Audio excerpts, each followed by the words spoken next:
Everybody, welcome back to Final Resonance TV and episode number 3 of Van Halen Stories Down the Rabbit Hole. Today with Amanda Peters, my friend, for about a year or two now. We've been talking. Yeah, probably actually 3 years. Oh, it just Mhm, flies by, doesn't 2020. it? Well, Amanda, is unique because she's one of the like you're how old are you right now? You're what, 30? I'm 31. I just turned 31 a couple months ago, yeah. So, you were inspired by Eddie Van Halen, and I just think it's kind of interesting, from your age group, for you to have that background. Whenever I see a younger, even younger than you, a kid, a young kid, being inspired by Eddie Van Halen, I like to hear their story and Mhm. how, because to us, we all grew up going to the shows, and we knew obviously how we were inspired by him. But for you, it started? Now tell me how it started for you. Um, so being from Detroit or the Detroit area, that's Detroit Rock City. So my mom was really into rock music, but it was my uncle. My uncle was always into rock music, and that's like the one thing I knew about it. And my brother. So when I was really young, everything my brother did, I had to do, of course. And I know he got into like Led Zeppelin and Kiss, and I would go in his room and every cassette he had, every CD he had, I would steal it out of his room and listen to it. And so the first one that I heard that I was like, wow, this is cool was actually AC/DC. And I really loved Angus Young. Um, and so my brother kept going to my uncle's house, and my uncle has, a massive CD collection, massive vinyl collection, you name it. And one day he came home with a bunch of CDs, like mixed CDs, and I snuck into his room when he wasn't home, and I don't think anyone was home. And I still remember sitting like on the floor, and I put the portable CD player on the bed, and the first one I popped in was Blizzard of Oz. And Oh, it's just wow. like, wow, that's cool. This is so cool. And then I think I pulled out a CD player, and then the next one I put in, I don't recall if it was marked or anything, but it was Van Halen 1. And, I still remember hearing Running with the Devil and sitting there and thinking like, "Oh, this is crazy. This is like a train noise that's coming in."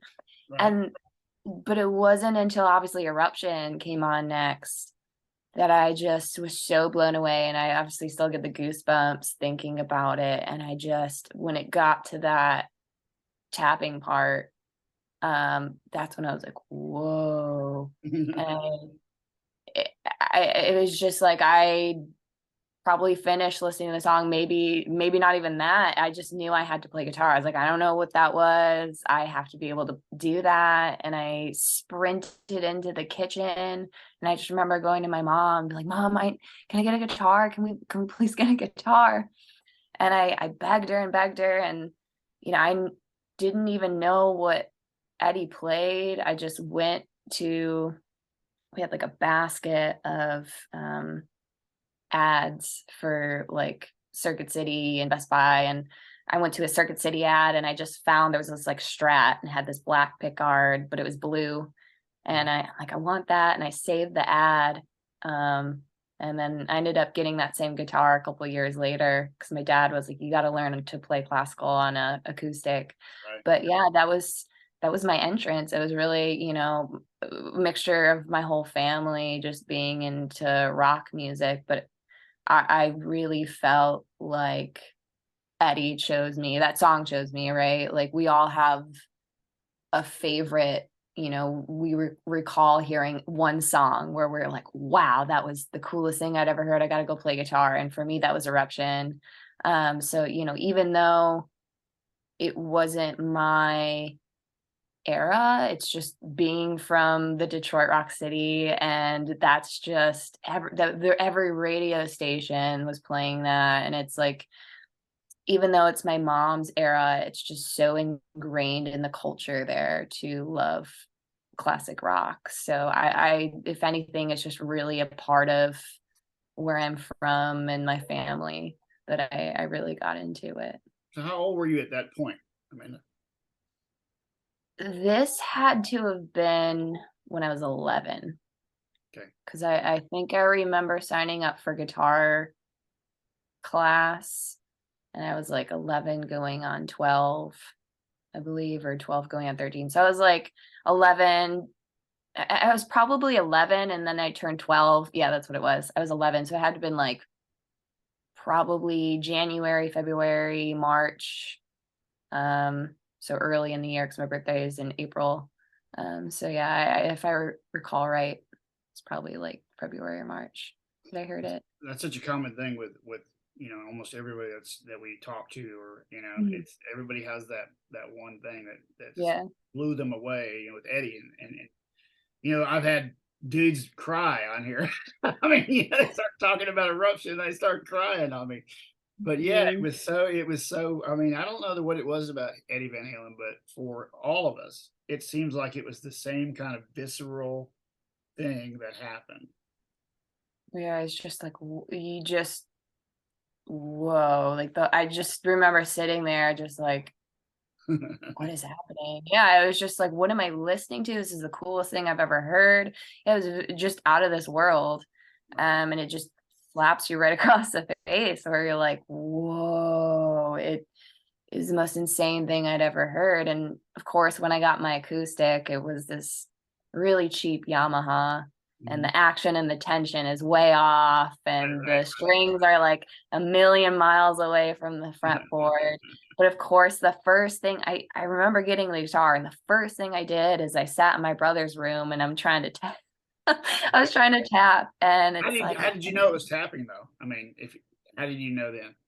I have, I have no idea. Yeah, I 'cause just got it, and it was like I knew what to do. I can't tell you, but I just remember just trying to do the thing, and that I would sit for hours and hours and hours before I even knew how to play notes or anything. I just try to tap, right. and, yeah, I don't know if someone told me or what it was, but I recall that's the first thing I did. That's the Didn't funny even thing try about to play a chord. the funny thing about the tapping was that for me, I had seen Kiss prior, Oh, okay.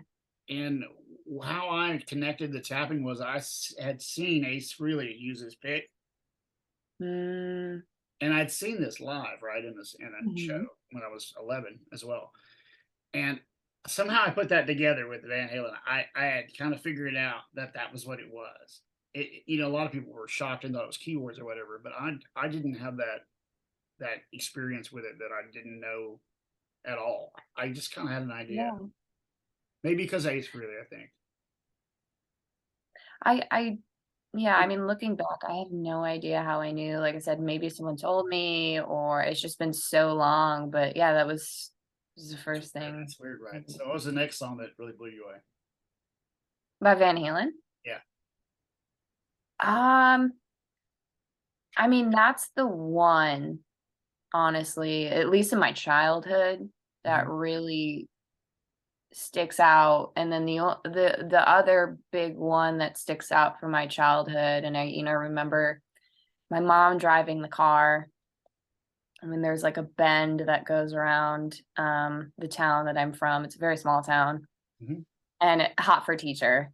Like the drums coming in and just the crazy tapping in the very beginning. So I feel like Hot for Teacher is definitely the other song. Just like I feel like anyone else, everyone loves Hot for Teacher.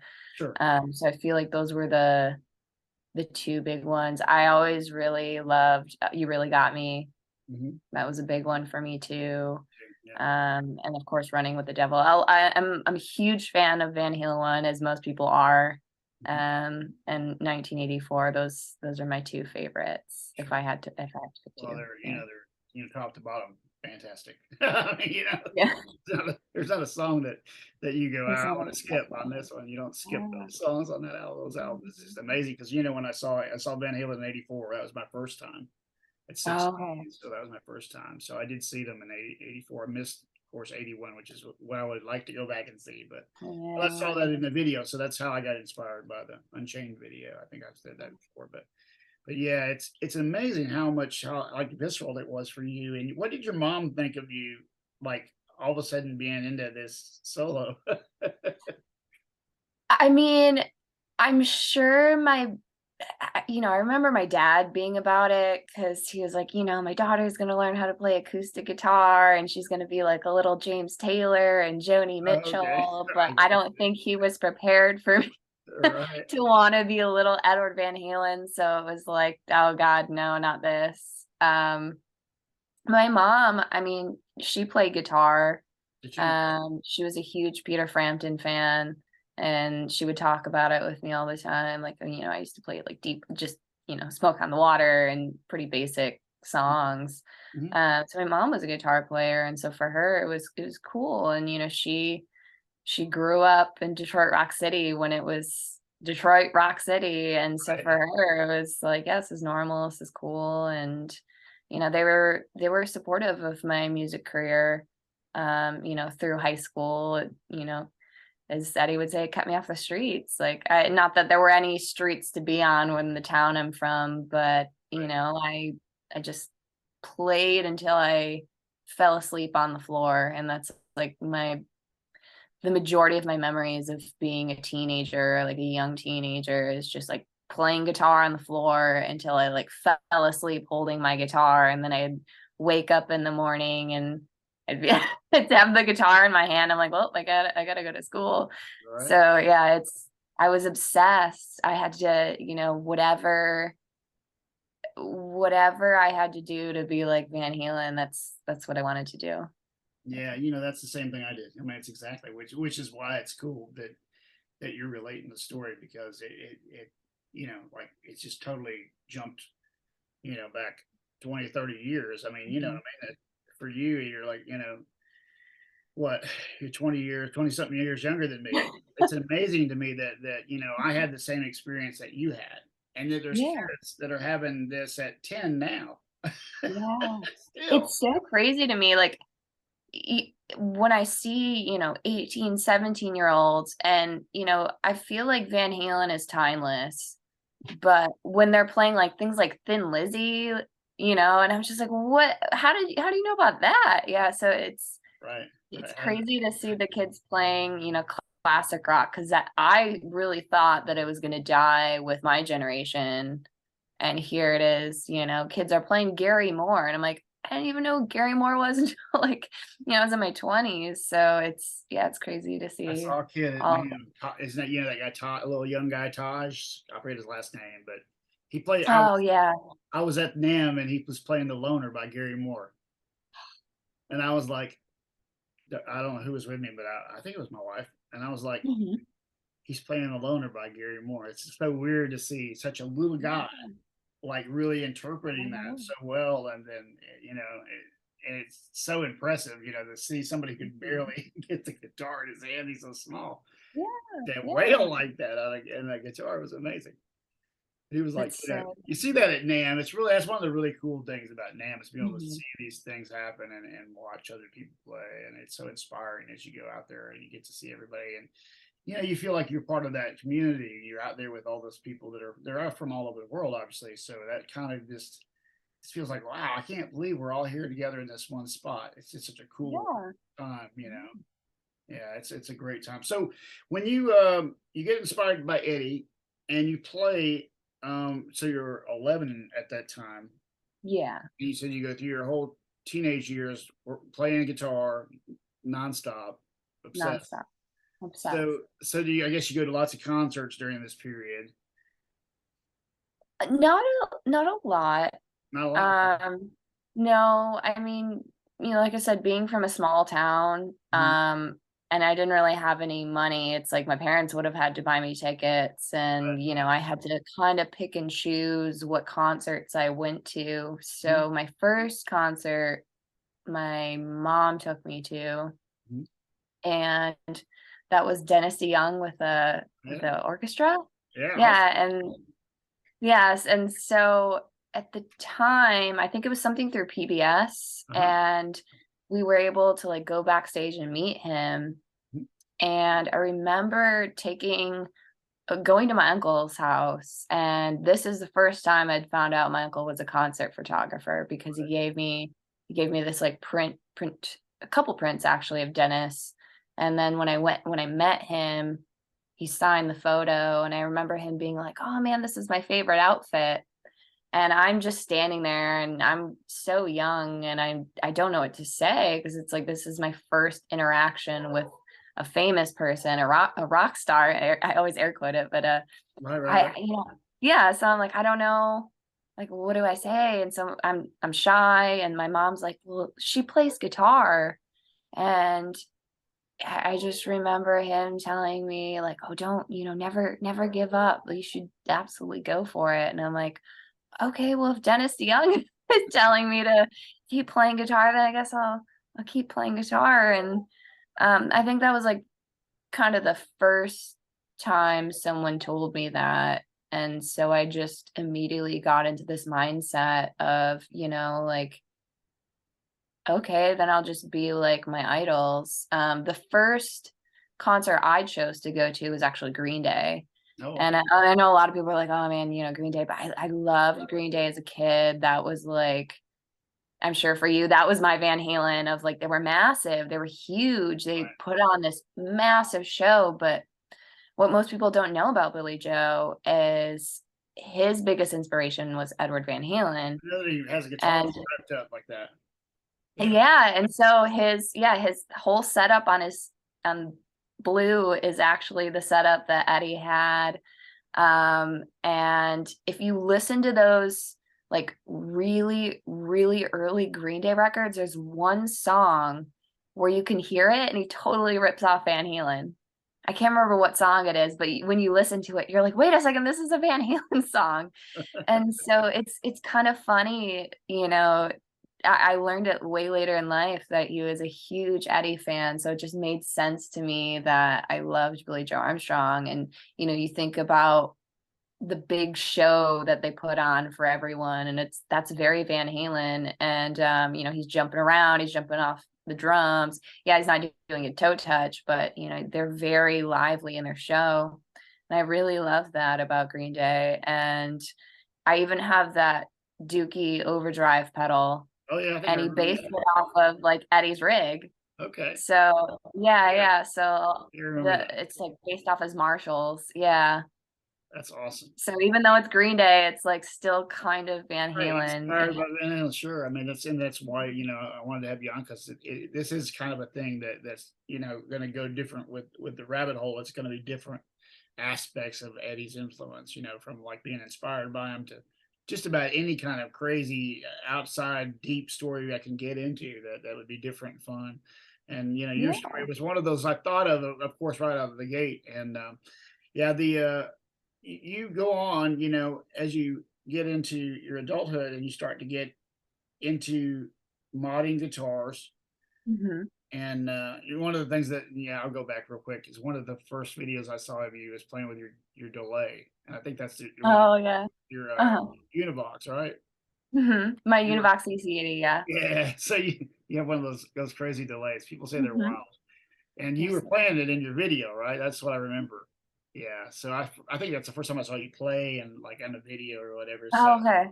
yeah, so Yeah. it was kinda cool. But then I was kinda introduced to your modding and your painting and all that. Tell people about what you do and how you got into this part of it. Um, so, I when I graduated high school and I sort of moved out, and I did a little bit of touring, and I tried to get as far as I possibly could. Mhm. And then I got to a point where I was like, I can't remember what happened. Something happened, and I was like, I think I'm done with music. Mhm. And I was just going through this period of my life where I was like, I don't know if I can do this. And I always come back to it no matter what, of course. But there's always one thing that brings me back, and it was my original guitar teacher, and he played for Bob Seger. Okay. And I remember it was like the last day of class, and he used to like he would always be gone. He was never there. And when he was there, I mean, he would just kind of do his thing, and he would have me teach the class actually when he was gone. But on my last day, I remember trying to leave, and he pulled me into his office and he sat me down and he's like, "Do you know where I've been?" And I honestly thought he was dying of cancer because he was never there. Oh, And yeah, and he was like, "I've been on tour with Bob Seger." And I just remember being like, whoa, like Bob is huge in Michigan. That's, sure. the Detroit, that's the rock godfather there. So I was like, oh my God. And he's like, I watched you, grow in guitar and you have what it takes. You have to promise me you'll never quit. And I mean, hearing that at 13 years old, you're like, okay, yeah. So Right, right. my whole life, I just constantly was like, you can't, like, you're too good, kid, don't give up. So I was like, man, okay. And I just kind of like snowballed in my life and I was meeting all these people. It was like the first time I'm meeting all these people, all these musicians. And I had met the band Simple Plan that was from Canada, and they were like, have you ever met Scott? And I was like, who's Scott? And they're like, Scott Shiflett from Face to Face. And I knew the band and I was Mhm. really into punk music. And so we went and we hung out and we were just chatting about Van Halen on the bus. That's like what it ended up turning into. And I mean, he can play like Eddie. He plays just like Eddie, nails Eruption, just, super casually. Mhm. And we became really good friends. And I remember him asking me, like, man, how do you know so much about all this music? And I told him about my uncle and all the mixed CDs he would give me. And I side mentioned that he was a concert photographer. And he's like, well, who did he shoot? And my whole life, my mom was like, don't ask. It was no one. It was just whatever. And he pushed me to really ask. And um this coincides with my story because when I met Scott, I was like, you know what, I'm going to go back to music. He was just so inspirational. He was just like, you know what, here's my music, I do my thing, I sound like every band that I want to sound like. I'm the entire band. There's no reason why you can't do it. And it was such a like profound moment because I was on that edge of like, do I continue or do I quit? Do I throw in the towel? I'm, 27, 26 years old. I haven't broke yet. What is maybe the point? And he brought me back to it, and it was Eddie. It was just like, you love this. This was your thing. And so it centered me back, honestly, to Edward Van Halen. And I was like, I'm going to play everything. And so I obviously had a guitar, but I was like, I want a custom bass to match his bass. Mhm. And some guy listed one that was really beat up. And it was like $75. Mhm.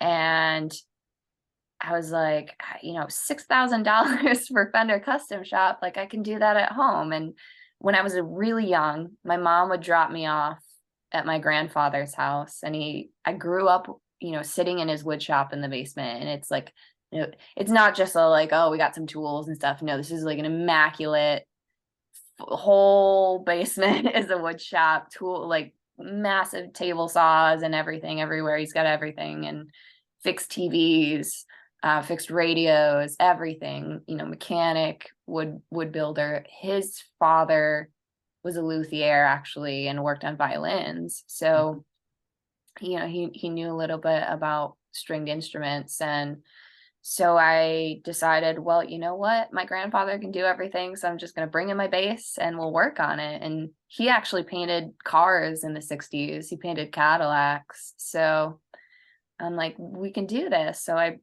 got the bass and we started kind of working on it together, and he was helping me. And that was just like a family thing, as we have grandpa, help us with projects with wood and whatever. And so I started doing that. And as I'm working on it, this is when Scott asks me to ask my uncle about his photography. And, my uncle, no kids, no wife. I mean, my family's kind of all he has. And so he always worked nights. I never saw him. And when I did see him was on the holidays. And we didn't really say much. Not that like, it was just basic talk. And so I think because of his schedule, and I just never saw him to have these conversations. And so finally one day, I went over there and I was working on my bass, and he lives with my grandparents, and I came over and I just remember being really nervous because I'd never like had a conversation with him. This is the guy who gave me Van Halen 1, and I've never had like a real conversation. Right. And I remember he walks into the kitchen, and I finally ask him, and Scott asked me, like, ask him if he has humble pie, like any photos of humble pie. I'm like, okay. So I asked him. I was like, do you have any photos of humble pie? And I remember he just stood in the kitchen. He just stared at me for a really long time. And I'm like, oh, maybe I shouldn't have asked this question. And then finally he's like, well, what year? And I was like, oh my God, no one asked that unless there's a bunch of photos. So we go out into the garage, and it was this, I call it the magical garage, because it's a, like a 4 or 5, 6 car garage. It's massive. And I'd never been in it. And all I knew about it is that there was like music in there and cars, like old cars. Mm-hmm. And so finally, it's my first time walking into this garage that I've seen my whole life, but never been in. And yeah, he's got his 4G, his 465 Pontiacs. He's got a 65 Catalina, a 65 2+2, and then a gold GTO, which is like the first time I heard Led Zeppelin and Black Sabbath. And that one's won like multiple awards. And he restored all these cars himself. And then he has a 64 GTO in the corner. And I walk in, and there's his entire wall is just records. And then there's photos above the records, and then a giant poster of Ted Nugent. And it's this like killer action shot. And I remember like pointing up to it. I'm like, where did you get that? Like, it was such a great shot. And he's like, oh, I took that. And I couldn't believe it. The way my mom explained his photos is like, oh, we were just going to concerts, and he would sneak in his camera. But what she didn't say was that was in the very beginning. And it turned out that he actually was, before he was going to work at night, starting back in 1975, and he started working nights in 1975, he was shooting shows. And then it got to a point, like he started off just in the audience, and then it got to a point where he started working for a magazine, and he met the promoters, and so he started getting passes, and then he knew all the people at all the venues, and then he became an in-house photographer. And so as we went through all of these photos, obviously Van Halen was brought up. And so he saw, and I obviously didn't know anything about this. I didn't even know he ever saw Van Halen. He photographed Van Halen in 1979, and then twice in 1980. And I was so excited. And this is around the time that Eddie started to get sick. So this is like 2018, and this is the first time they're really talking about Eddie being sick. Mm-hmm. And so I just remember him pulling out the negatives. And from what I saw from the negatives, it was a few shots of him being really far away. And it was just like the backdrop that said Van Halen. And I was like, well, I don't care if they're from far away. I just want to see them. And I remember he ended up pulling out one photo that was in a photo album. And it was Dave and Eddie together. And it was just this like super killer shot. And I was like, okay, so there's some that are kind of close. And it took us about a year to get all of his stuff scanned in. And as we're doing this, I'm working on my guitar with my grandfather. And so it's very inspirational to just know, like, oh my God, like here's all these unseen Van Halen shots. And then I'm working on my bass. And I remember the day my dad called me, and he's like, they're scanned in, come on over. Yeah. Cool. Yeah. So I didn't know what to expect. And I went over, and he let me sit in the room. We have he turned my brother's childhood bedroom into just like kind of an office. And so he let me sit at the computer, and I was all alone. He's like, okay, go ahead. And I clicked through it, and it was like, I was not prepared for what I saw. And it was all these really awesome up close photos, and you can see the Frankie, and it's got the black headstock, and you can see it all taped up with electrical tape.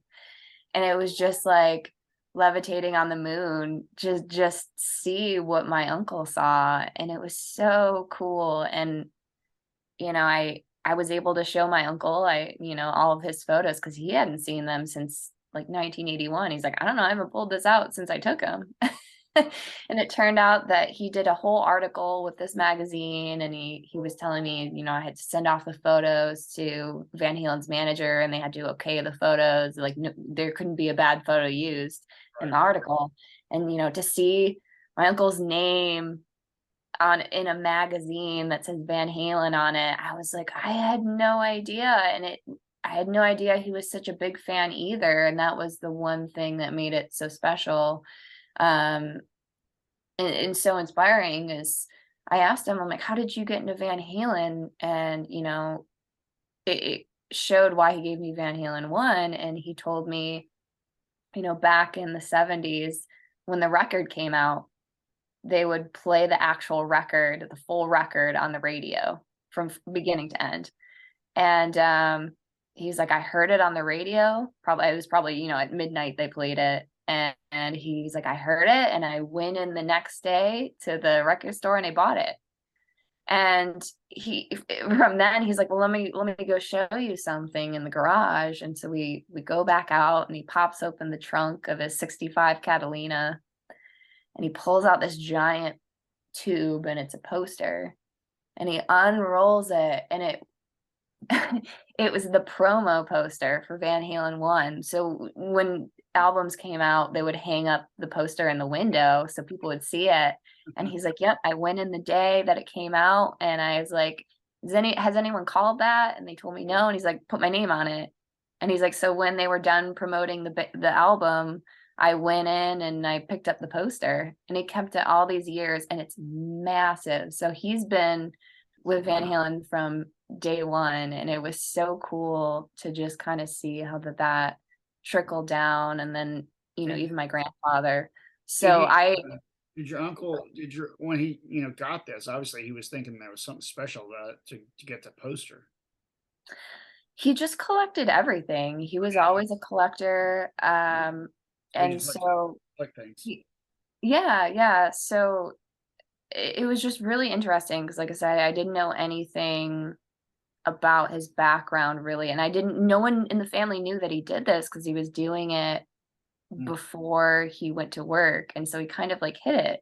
It Mhm. was just kind of interesting. But I so this is all going on as I'm working on my guitar. And um the whole mentality I had through the whole thing was, well, if Eddie, used a bunch of electrical tape and created this guitar in his garage, I can do anything, with my grandfather. Like, we have the tools, we can build it, like we can do it. So, I restored this whole P bass with my grandfather, and then we ended up taking it to Elderly Music, which is in Lansing.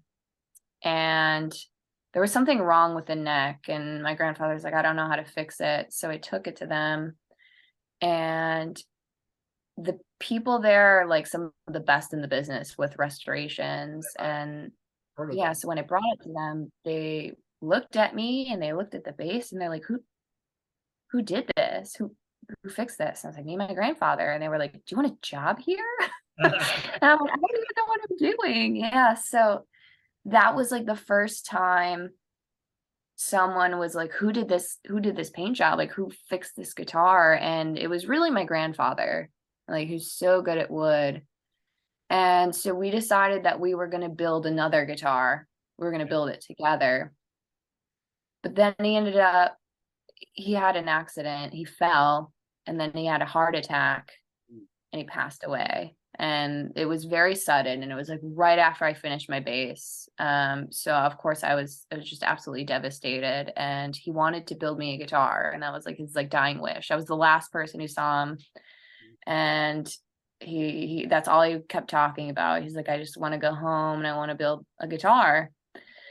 And so when he passed away, it was like, and this is obviously my mom's dad and my uncle's father. And so I wanted to kind of continue that. Like I didn't want to give up.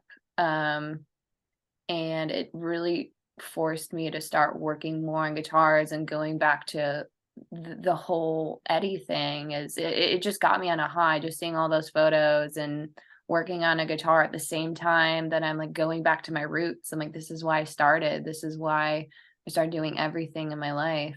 And especially with my grandfather passing, like working on wood and being with him as a kid, that's all of my memories is painting with him, and he would have me watch Bob Ross while he like actually built stuff. Yeah, so he would be like, "Okay, like we're gonna paint the trees now." And yeah, so he'd have me draw, and I really think because of that I became artistically inclined because he pushed me so much to draw and paint and work with wood. So all of that together is really, I wanted to go back to who I was, who was I when I first wanted to pick up guitar, what inspired me. And so, after kind of years of getting burnt out and feeling like I hadn't amounted to what I wanted to do, as any artist may feel, I was like, well, you know what? I've never built a guitar, but if Eddie did it in his garage when he was a teenager, I really think I can do anything. And that was just the mentality I had the whole time of like, I'm just gonna have fun. I'm just gonna go back to my roots, and this is who I am.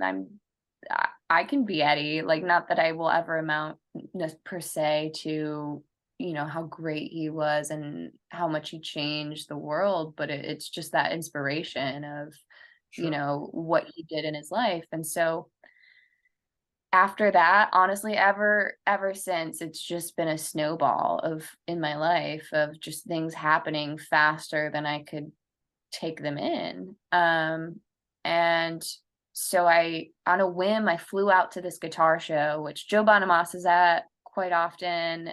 He usually sets up like a whole table, and it's in Orange County. Okay, I've heard They of have that. it in like the coast of, yeah, they have it in the Costa Mesa area, and Usually around Nam, right? yeah, it's around it happens like twice a year. So I flew out there, and I was standing at someone's booth, and they, asked me like, why, like, what are you doing here? I'm the only woman that walks in. This is like January of 2020. Usually And women. I'm walking around, and everyone's just like staring at me like, what is she doing here? Like I'm the only girl in the whole building. And so people start talking to me, and then they realize that I know so much about music and I know so much about gear. And so everyone's just like, whoa, who am I talking to? And one of the guys happened to own a bass company, and his Jimmy Capolo, who owns Oliva Capolo. Okay. And I showed him my bass restoration I did with my grandfather. No, mind you, my grandfather was actually the one who painted it. I did not paint it. He just told me how he did it. I water sanded it, and I, did the whole buff and polish thing, but I didn't paint it. That was him. Mhm. And I showed him. He's like, that's a really good paint job for just rattle can at home. Will you paint all of my bases? I have a bunch of bases that need to get painted. Someone's got to do them. Will you fly out here and do it? And I was like, sure, okay, yeah, why not? And so I just kind of went with the punches, and I flew out here. I flew out to California on a whim a month later.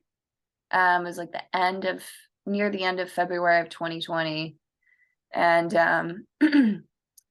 I show up, and I walk into a shop, and the guy there, has this, it's all a very proper setup, guns and everything. And I remember we walk into the booth, and he hands me the spray gun.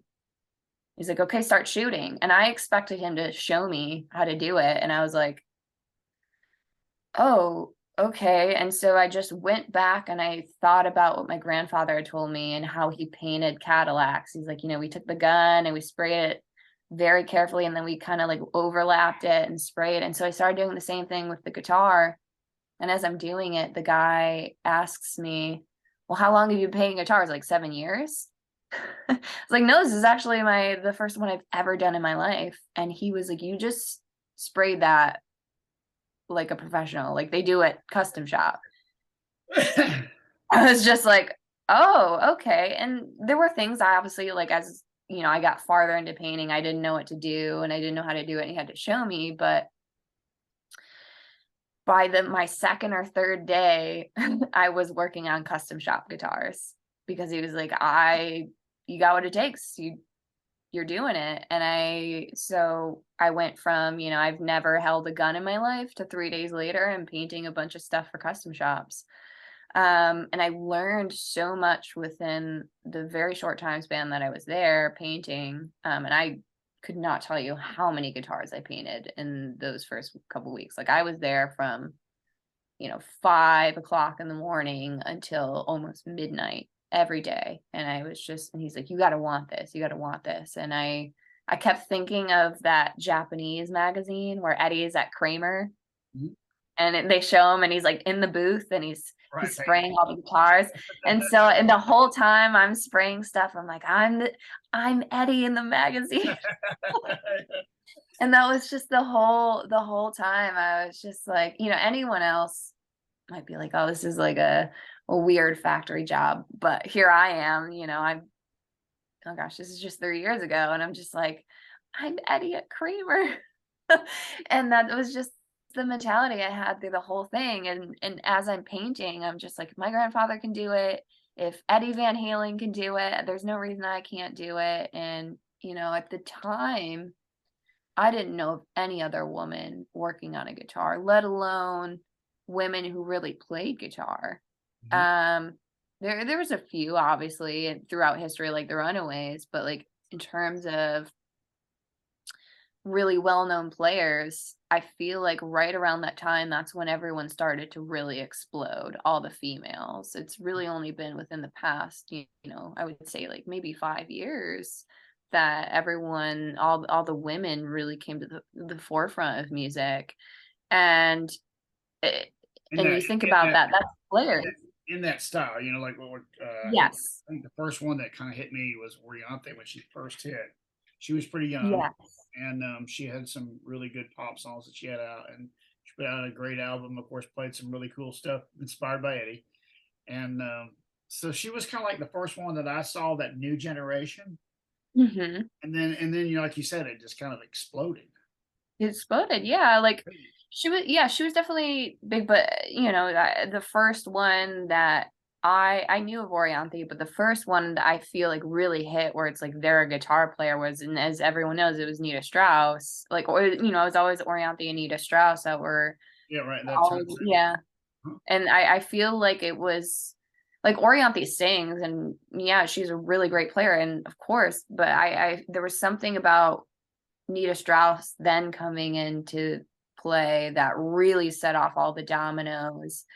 And that was just happening, I feel like, when I started doing everything that I was doing.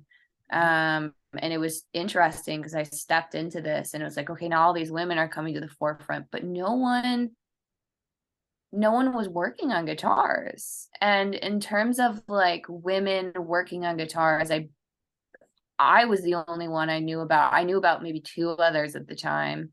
And someone, just by word of mouth, people were like, "Oh, I've heard of this person, I've heard of this person, but you're one of like the only people really painting." And so I've always, even to this day, I'm still kind of like this and not, like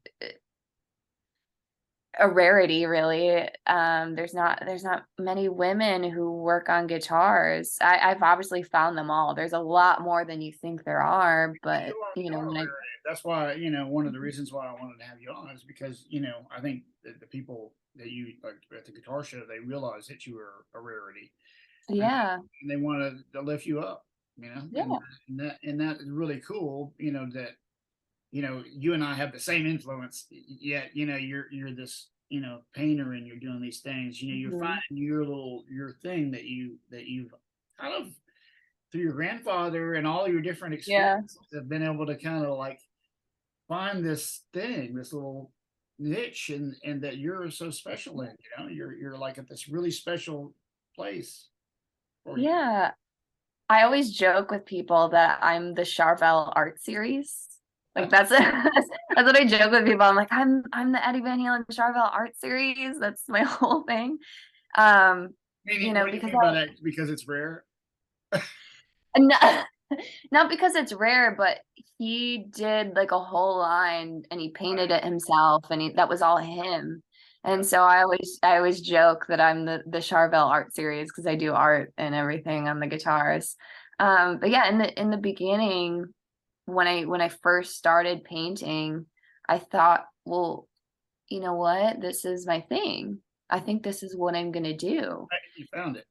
And I was like, I found my thing, and I hyper focused on it. And when COVID hit and I had all this downtime, I still remember sitting on the floor. It's always me sitting on the floor.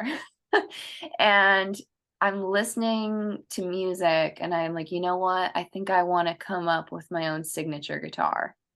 But I want to do what Eddie did, and I want to do something that no one's ever done before.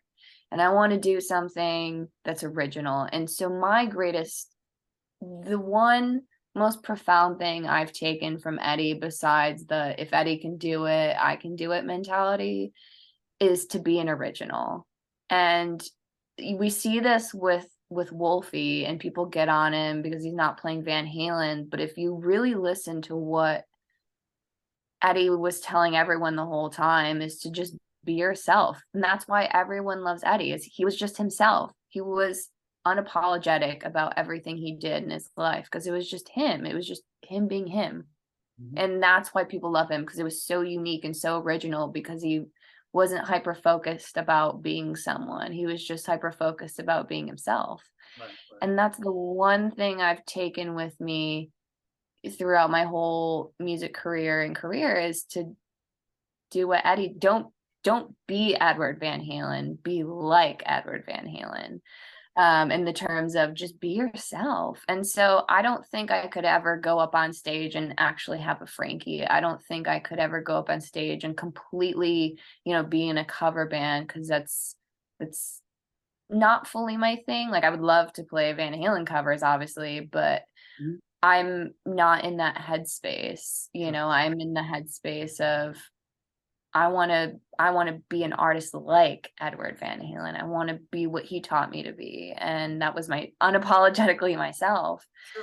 Sure. Um, so as I sat down and I really thought about, everything that Edward did in his career, I was like, okay, well, he was, coming up with the pickup, all the pickups that, and setups that hadn't been done before. And he, basically created what we know as the Floyd Rose. I mean, he didn't create it himself, but he came up with why we ended up using it.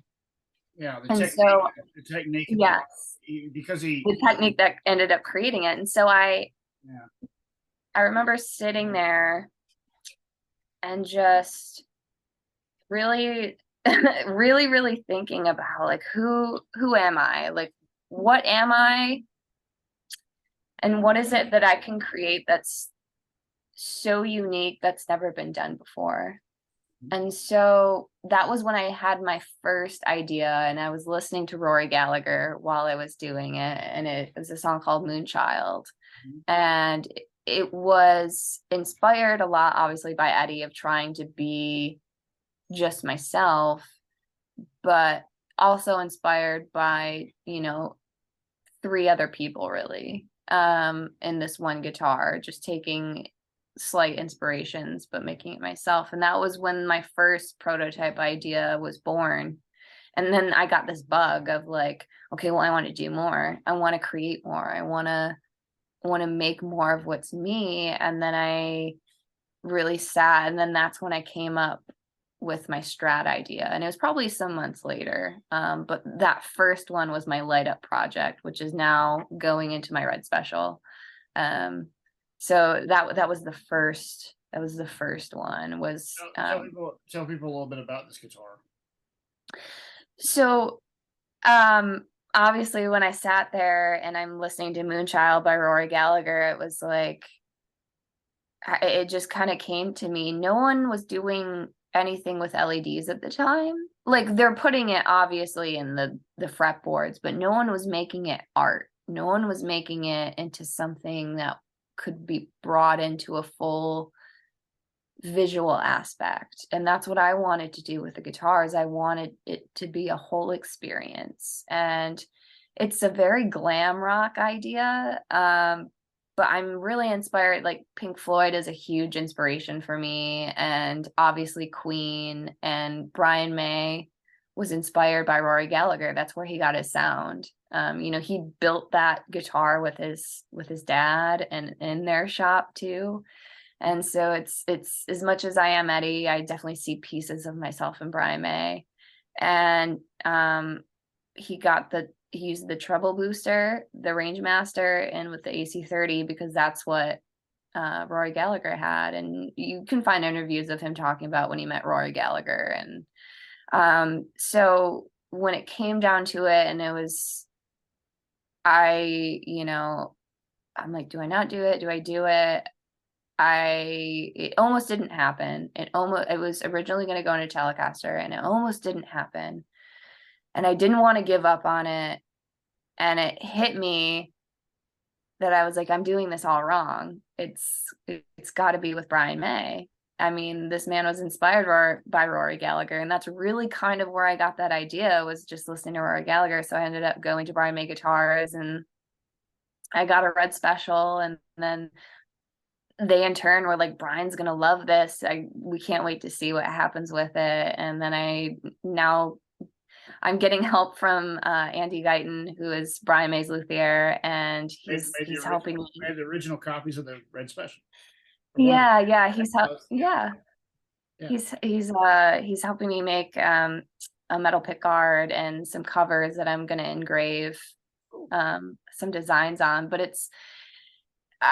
it's obviously the light up moon and the stars and everything, but pulling a lot from astrology because that's the Queen logo. And so I've been really looking at like old clocks and the designs on old clocks, so I can kind of put that on the metal plates and do some engraving and take a crack at it. But yeah, that's kind of where I got all of my inspiration from for that.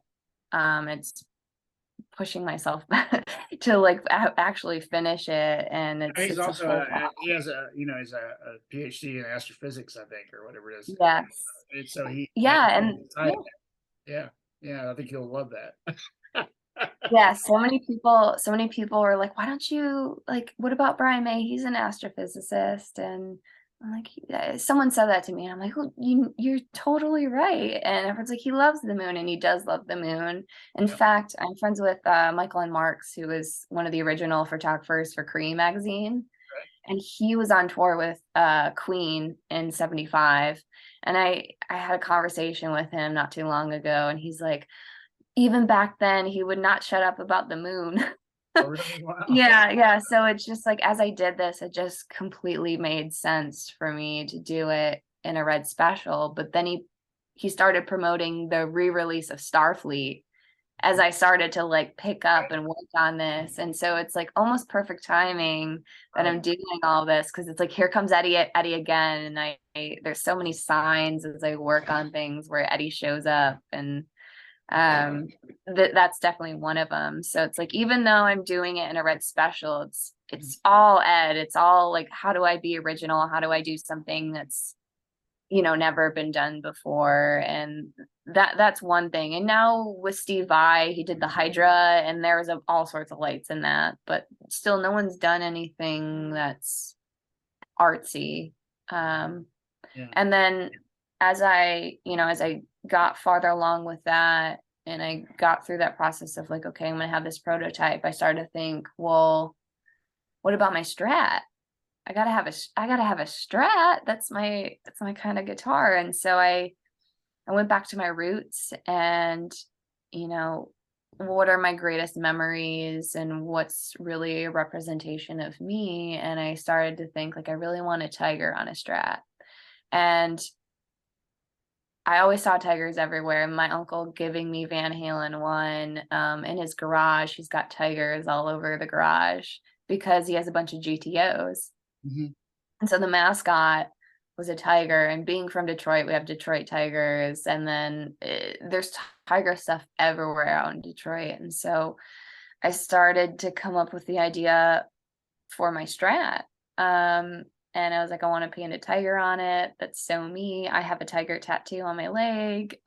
Just all everything's tigers. And it wasn't until last year, it was in April, and I was on Instagram, and someone, and this is around the time that they were doing the roundtables with Sunset Sound. Yeah, right. Mhm. They were coming out about all these stories about Edward Van Halen, and someone from Sunset Sound reached out to me, and they're like, "Hey, what are you doing? Like, what are you doing with music and your guitars?" I was like, "Whoa, what?" And I never had a run-in with Sunset Sound. The only time I guess I was kind of close is when COVID hit and I was fixing vintage pieces, and one of them was a 1960 Ampex mixer. It was all original, all the original tubes. I cleaned it up and I put it on reverb to sell it because I basically saved it. Some guy was probably going to throw it out. And I ended up selling it to Ali and AJ, and they were recording at the time at Sunset Sound, and I do believe they ended up using it on the record that they were working on. So that was really cool. But that was, obviously the closest. I'd never met anyone, talked to anyone. And they reached out to me on Instagram. They were asking me like what I do and what I was doing with guitars. And I mean, I immediately started talking about Edward Van Halen. And I'm like, man, I've been watching your roundtables, and it's so inspiring to learn all this stuff about Eddie that I didn't know before. Mhm. And I found Doug Messenger, who they interview on the roundtable, and I followed him, and then he followed me back, and then he messaged me, and he was like, "What are you doing with guitars? And what are you doing with music?" And I was like, "Oh, I was so shocked. That's that's basically as close as I had gotten to Van Halen at the time." And so we were just kind of chatting, and it wasn't a long chat. It was just very super casual and short. And I was like, okay, that was cool. Um, and then the next day I wake up and I had a message from Kramer Guitars on Instagram. I was like, whoa. And they asked for my email. Oh, okay. And maybe this is just coincidence. Maybe Doug reached out to Kramer. I don't know. And it's just the universe. And once again, it was another situation where I was like, I hit a point where I'm like, do I even do this anymore? Like, even though I'd only done it for 2 years, um, I guess it's self-doubt of like, can I be more than a painter? Can I be a builder? Like, what about my music? And it was just sort of, I guess a lot of me second guessing myself and who I am. And Sure. so I reached out to Kramer, and they wrote me back, and they kind of, it's introductory of the company, and they're like, this is who we are. And, we want to, we talked about Ed in all the emails. And, just they had found, I don't know how they found me, but they did mention that they'd seen my work with Truefi, because they do like artwork on pedals. Mhm. And so they mentioned that, and they're like, we thought that was really cool. Um, I mean, everything I've done with my artwork, it was just because I got bored and I wanted to do something fun. So, I'm talking back and forth with them, and I'm bringing up how much Edward meant to me. And it's, as we all know, Eddie was with Kramer. That was his like first signature run of guitars. It was with Kramer, and that's at the height of his career. Yeah. And so I basically can't believe that I'm talking to this company in this kind of setting. And the one story I like to mention, even though I'm in the very beginning of this, is they're like, if you do something for us, no stripes. We can't do the stripes. And I just shot back with, you can do the stripes. We can do stripes. And they're like, no, we can't do that. And it's because I was talking about my tiger. And so this is when I was like, you know what, I'm gonna do a tiger. And I told them I'll do the first prototype. And when I did it, I guess, I could have asked them for a brand new one, out of the factory, send me an 84 body, send me a neck. But if it's me being like Eddie, I'm like, nah. So my roommate at the time, her boyfriend had this Kramer from the 90s, like the early 90s. And Right. he was like, I don't know. He had just pulled it out of storage. He's like, I don't know, man. I think I'm gonna like throw it out. And it's got the same headstock that they had in the 80s. And I was like, I'll give you like $100 for it. And he's like, okay. And I stripped it all down and I painted it white first. Oh no, no, no, actually, no. I stripped it down. It was a burst. And I stripped all the clear coat off of it, and then I painted it black first. And I was like, if I paint this, I got to do it in the layers that Eddie did. So I painted it black, and then when I started doing the tiger on it, I used a white base coat first. And then I've slowly started to add like all the reds and the oranges. And so it's, even though it's not the same thing, I could have asked for a brand new one and kind of started fresh, but I really wanted to do it in a Frankenstrat style, even though it's a Kramer. And so for me, this is like a guitar start to finish, but in the way that Ed would have done it if he was just starting. And so this whole thing, and it's been a very slow process for me of like, I only work on it when I feel really inspired to, and I don't like to push myself. Like when I have the bursts of like, okay, nope, my body's saying today we work on it. Cause sometimes when I start painting with stuff and I'm not inspired, it doesn't turn out right. It's like when you're writing a song Right. Right. and you're not really that inspired, you're not going to make the best song ever. But when you're really feeling it that day and you're really in the groove or you're really in the mood, that's when you make that emotional song. That's when you make that like super grooving song, is you're feeling it. And so I approach it the same way with painting. And it's not every day I'm going to feel how I want to feel when I make my strat. So I have multiple projects going on at the same time because I'm like, I feel like working on this today. And I've noticed when I do that, it turns out how I want it to turn out. So It's like when you're writing a song, you try to force it. yes, You go, okay, I'm you going to can't make force this it. happen today, and then you get done, you're like, I made it happen, but it didn't turn out exactly how. Yeah, You know what I mean? exactly. Sometimes you just gotta like, when you're really in the zone and you're really inspired, Hmm. you know it, right? You feel it.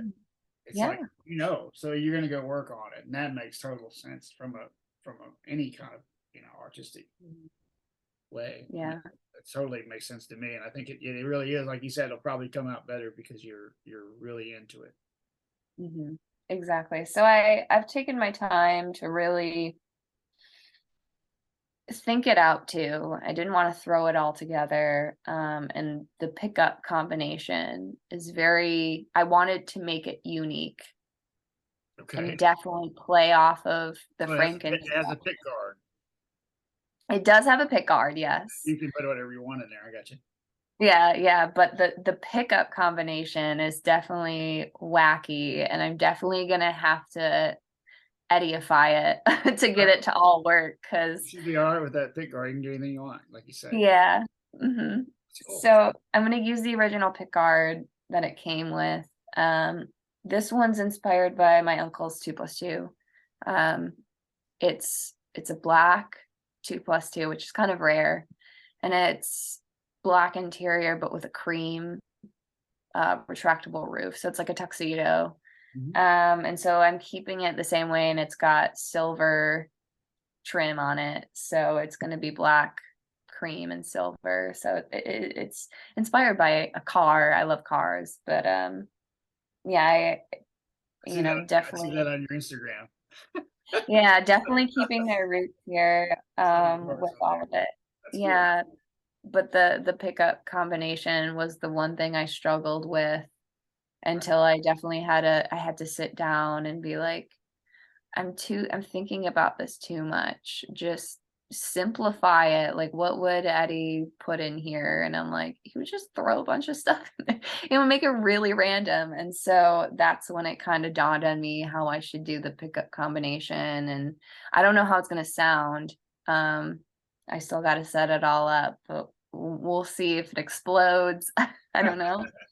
But yeah, I'm definitely gonna, so I'm gonna sand off the headstock, and I'm actually gonna get a water slide decal, and I'm gonna rename the guitar. It's a Focus. It's Yeah, like a right. I have a Focus. 211. Yeah, Yeah, you may have seen my purple Focus in my Instagram stories. That was yeah. I got a Focus, but I put a different. It had a different neck on it when I got it. It was already Uh-huh. it was already modified when I got it. Yeah, So I yeah, had to yeah. do my own modifications to it and get it to where it's awesome today. Still, Yeah. I'm really excited. Yeah, so I'm gonna modify the headstock on it and give it its name. It's gotta obviously have a name. cool. Um, yeah, so that's where I'm at with it, and I'm really excited because that's the one that I'm closest to being done with, and um, like I said, I could have asked for a brand new guitar and give me a fresh one to paint, but I was like, nah, I think I want to do this first one, how Eddie would have done the Frankie, and that's been my whole thought process through it is, I truly believe the greatest things in terms of creativity were made because someone had no money to do it. I like that. Really, I like really, the greatest, it's true. My mom, not that we were never poor, but she was from an immigrant family. Like my grandmother's Czechoslovakian and my grandfather's Polish. And that. if you think about Eddie, he was an immigrant here. They didn't have any money to Right, do anything. So right. he's like, I don't know, I want to have this guitar, but I don't got the money to do it. And so, I look at my immigrant family, on my mom's side, and it was like, well, don't go out and buy that. We can make that. And Sure. so I also have that mentality. And most people, it's like, oh, I got to drop, 15 to $40,000 on a guitar so people know that I have the best guitar in the world. And that's for some people, I guess. But if you're creating something, I truly believe that the best creations are because you have to make something from nothing, from absolutely nothing. And that's where your creativity is really put into play. And now you can argue that, like, Fender Custom Shop and Gibson Custom Shop does a lot of really cool things because they do have unlimited funds to do whatever they want. But, when Yeah, you're think making about when that first guitar came out, think about Leo Fender and exactly. the first Telecaster, that thing wasn't much of it was just a slab, right? It Yeah, wasn't a lot to it, but it was functional and it's still one of the most functional guitars out there. And yeah, it's like that was sort of a very rudimentary hand built thing. I mean, it became Bender, but way down the line. I mean, that's what, with Eddie, the black and mhm, white, he made that thing but after 40 years became EVH, the company. yeah, exactly. Continues, It's really a really cool thing that, you start out with these projects. Like my dad and I are starting to, I don't know if you saw this on my Instagram, but we're building a guitar cabinet. We're doing a custom cabinet that we're building with, with plexiglass doors, lights, you know, drawers underneath, all this cool stuff that was inspired by a cabinet I bought that was just a dresser that I put the guitars in for Mhm. them, but we wanted to do something special and do something different, custom, So we're doing, Yeah, we're in the middle of that, and I've got all the pieces of foam in there and all that stuff. I don't know exactly how to do it all, but I've got to sit down and, like one of the things that I was just trying to do was figure out how to line the neck pockets. And I oh, went on Amazon. I was like, okay, I can find, oh, these are 1 inch, this is cut by 1 inch. So I can find rubber stripping and I can run the whole entire length rubber stripping and then on top with the felt and all that. So, I mean, I don't know how to do it. I just know that it can be done and there you go. Yeah, that's the only mentality you have to have. you gotta What get started. Especially if it's been done before, then you're like, "Yeah, I can definitely do it," and I that's the one thing I really love about meeting people who really like Van Halen because you see what they picked up about Eddie Yeah. that they carry on with them, and I always really like to see that in people. For me, it's like, yeah, I tap, but I definitely carried on the torch of, modding guitars and designing guitars. And everyone has their own thing, and I think it's so cool because there's so many aspects of Eddie that we all kind of carry on with ourselves, and so it's cool to see what people continue on with. Right, It's we fun. create. Everybody's creating, and it's like, Yeah. we all know that he just said, said, "I'm gonna give it a shot, even if it was gonna be a mess," Oh, he was just like, "I don't have any money, I just want this kinda guitar." Right. So he figured it out, figured out a way to do it, but it was his creativity of and taking a shot at it at least. You know, I'm sure he thought it was fun. I think in the video that he did on the Frankenstein, he talked when as he talks about it, you can kind of see even when that was later in 2000s, that he was still excited about how it had grown, how the thing had come to life, and he loved it, right? He loved that Yeah. guitar. It was his own Someone I thing. Yeah, someone I know explained his guitar to me as the best representation of his mind. It's simple, but chaotic. Right, right. Simple, but complex. As you have just a bunch of stripes, but there's so much going on at the same time that he created all completely himself. Mhm. And I thought that that was the best representation to explain his guitar, It is is. that he was this really simple guy, but on the same time, he was so complex and he had so much going on at the same time in his brain. Mhm. I thought that that was very interesting, and I'd never heard the Frankie explained to me like that it was just like a visual representation of his mind. And his music, when you think about Yeah. what he played, his guitars were like, I don't know why they just go along with it, but they just maybe because we've always known it that Absolutely. way. But I just think they would have gone along with it. They do represent what you hear somehow. I don't know how that happened, but they do I know, work. right? It does It's work. It's like you said, simple but complex in certain ways. Like even the things you did on guitar were that way. Some things were, you can get your hands around. Other things it's just impossible. you know, what I mean? right. Yeah, I just love that at the end of the day, though, he was just a normal guy. I was hanging out with Lori Mhm. and two of her friends, and one of them knows a bunch of people who were really close with Van Halen, and they've been with Van Halen since day one. And one of the stories, his name is Sean, and he told me the story. I can't remember the guy's name, but he was like, he was friends with all the guys from day one. Mhm. And so Addie comes in and they get a test print of Van Halen one. And so he's like, he comes over to his house and he's like, oh man, let's go in your room. And he puts on a copy of Led Zeppelin. And he's like, you hear this? And then he puts on a copy of Van Halen one. He's like, ours sounds better. and then he picks up and then he picks up a Black Sabbath record. He's like, you hear that? And then he puts back on Van Halen. He's like, ours sounds better. and I just thought that that was like the funniest story, but every other story besides that one where it's like you see his character and Mhm. like it's not that he was full of himself, but there was so much life in him, but at the same time he was just a normal guy. For example, he told me a story. He's like, one of my friends lived above this gas station and Eddie was just like pumping gas into his car, and this was maybe like late 80s or 90s, Mhm. and he's like, "Hey man, like I'm a huge fan. Like I got my CD upstairs. Do you want to come check out my CD?" And Eddie's like, "Okay, yeah, sure." and he walks so he just walks up to his apartment with them, and he's like, and then Eddie just like walks in, and he just starts playing a bunch of guitars, and he's like, he hands him the CD, and he's like, "I'll check it out." And I just thought that here's Eddie just like, "Okay, yeah, whatever.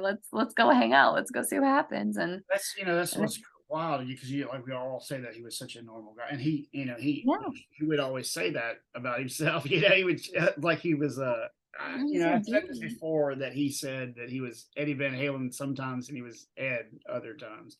It's Eddie Van Halen when he had to be the guy, right? and then Yeah. Ed most of the other times. I always thought that was kind of funny. Yeah, just hearing all the stories that he had about him, he's just like, he was just, a basic dude. He like didn't, from some of the stories I heard about, he didn't really like even necessarily, he cared about his guitars, but it wasn't obviously the Frankenstrat to him. It was just his guitar. So he just like throw it somewhere. It was just like, yeah, whatever. I don't care. It's just meh. Yeah, So I thought, threw it in the truck in that one, when Chris Gill and Brad Tolinski were doing that shoot where I don't know if uh-huh. it was Chris. They had to take some guitars. No, it was Brad. Had to take some guitars on a shoot, and he took the Frankenstein and he chucked it in the back of the truck without a case and just threw it over into it, like into the bed. And of course, they were like, "What are you doing?" He's My yeah, one of the people there was telling me a story, and he said someone that he knew or something ended up going over to someone's house, and Eddie was there. And he's like, he opens the door, and Edward Van Halen in 1985 opens the door, like height of his career, and he's like, "You want to come hang out?" And and like, "Are you a musician?" "I'm a musician." Just like like no one knows who he is. And he told me that it's at the time that they were really kind of starting to build 5150. And so he's like, "You want to come check it out?" And he's like, the console's like ripped out of the wall and everything's just kind of right. falling apart. And he told me, he's like, and then my friend said he looked in the corner and it's like the Frankenstrat's on the floor, and then the Bumblebee's on top of the Frankenstrat, and then the Star guitar is on top of the Bumblebee, and they're just like all piled on top of each other, just like haphazardly thrown. And I thought that that was so funny. It's just like, of course it was. He was just a guy. Yeah, Yeah. yeah, he was amazing. I love to watch people talk about him online, or on the Mhm. Instagram and stuff. Just because people will do those anecdotes, they're all over the place. People Mhm. will say, "I saw this" or "I did this," and they're not always something that I can have on here, but they're great to have these little stories that add up to this big picture of who he was. That's kind of, why I even started this, because it's like, yeah, I had a chance to meet him and shake his hand, say thanks and all that. But I wanted to be one of those people that got to go hang out with him for a few hours, and get to really know him as a person and get a deeper feel for who he was.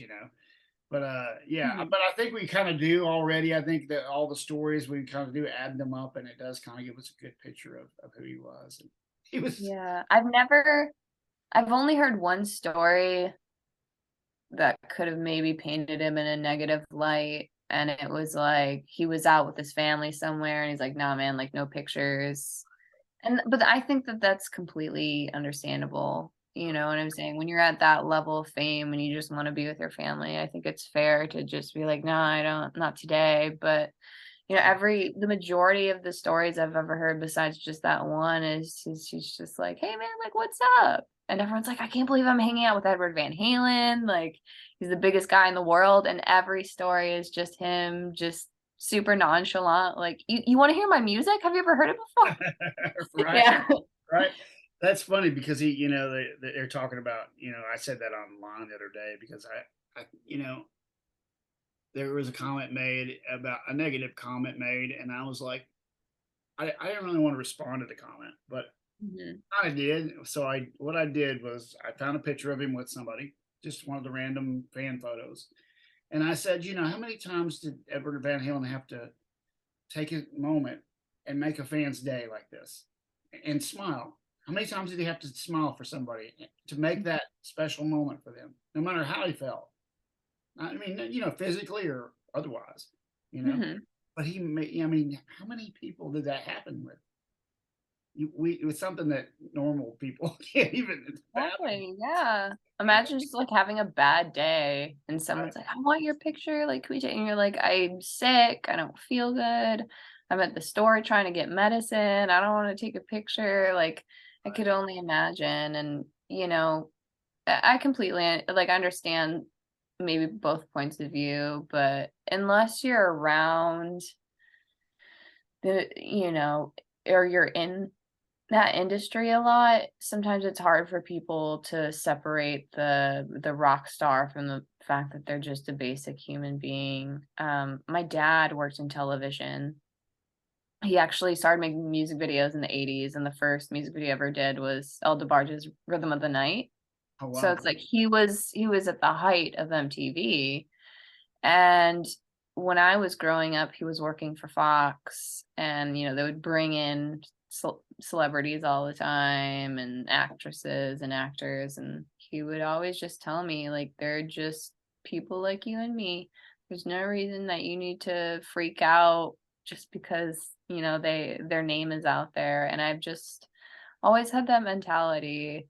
Like, obviously, I get really excited, as anyone would, about someone that you really admire, but, I've just treated people the way that they wanted to be treated my whole life. Sure. So, and some people don't grow up with that, and it's like, oh, they are put on a pedestal and they are this and that. And as much as I maybe put Addie on a pedestal in my own head, I am also very aware that he is also a normal human being who's made mistakes, maybe not made mistakes, but we're all humans. And so that's just how I've always seen it. Yeah. And one of the cool things I was going to say, because I was young when I first went to NAM, I was a senior in high school the first time. Oh, okay. So I had my first like brushes with fame when I was a senior. And before that, I lived in Birmingham, and I didn't meet. I think the most famous person that I ever saw before this was Jack Nicklaus. I was at the Masters, and he was right there, and I'm like, oh, Mhm. that's the guy from TV, that kind of thing. Maybe a newscaster or something like that. But the first musician that ever took time with me was Doc Severinsen. Oh, okay. Doc Severinsen, he's probably a little, it's way back for you. Uh-huh. But let's see if I got it. There it is. Okay, I showed it to you. I still have it right here. I have the photo of me and Doc Severinsen when I'm a senior in high school Oh, cool. at the NAM show, and he was that's his booth right there Uh-huh. that he was working at, and Mhm. it's just like you said, he took.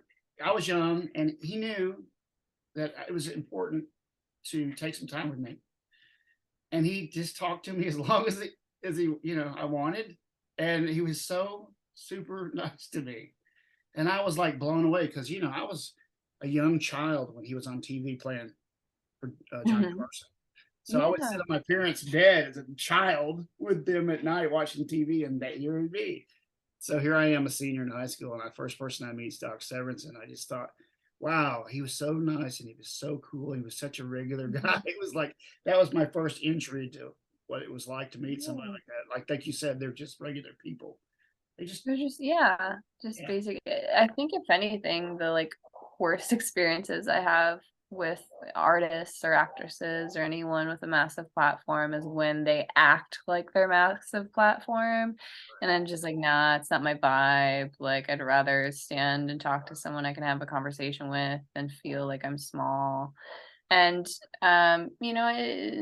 it's just different. Not that I've had many experiences like that. If anything, I feel like I get along with most people because I just want to chat. I'm an artist, you're an artist, but let's just talk. And that's what's cool. I feel like now, especially with social media, is everyone's just it's like this catch 22 where it's bad, but at the same time, we can access almost anyone.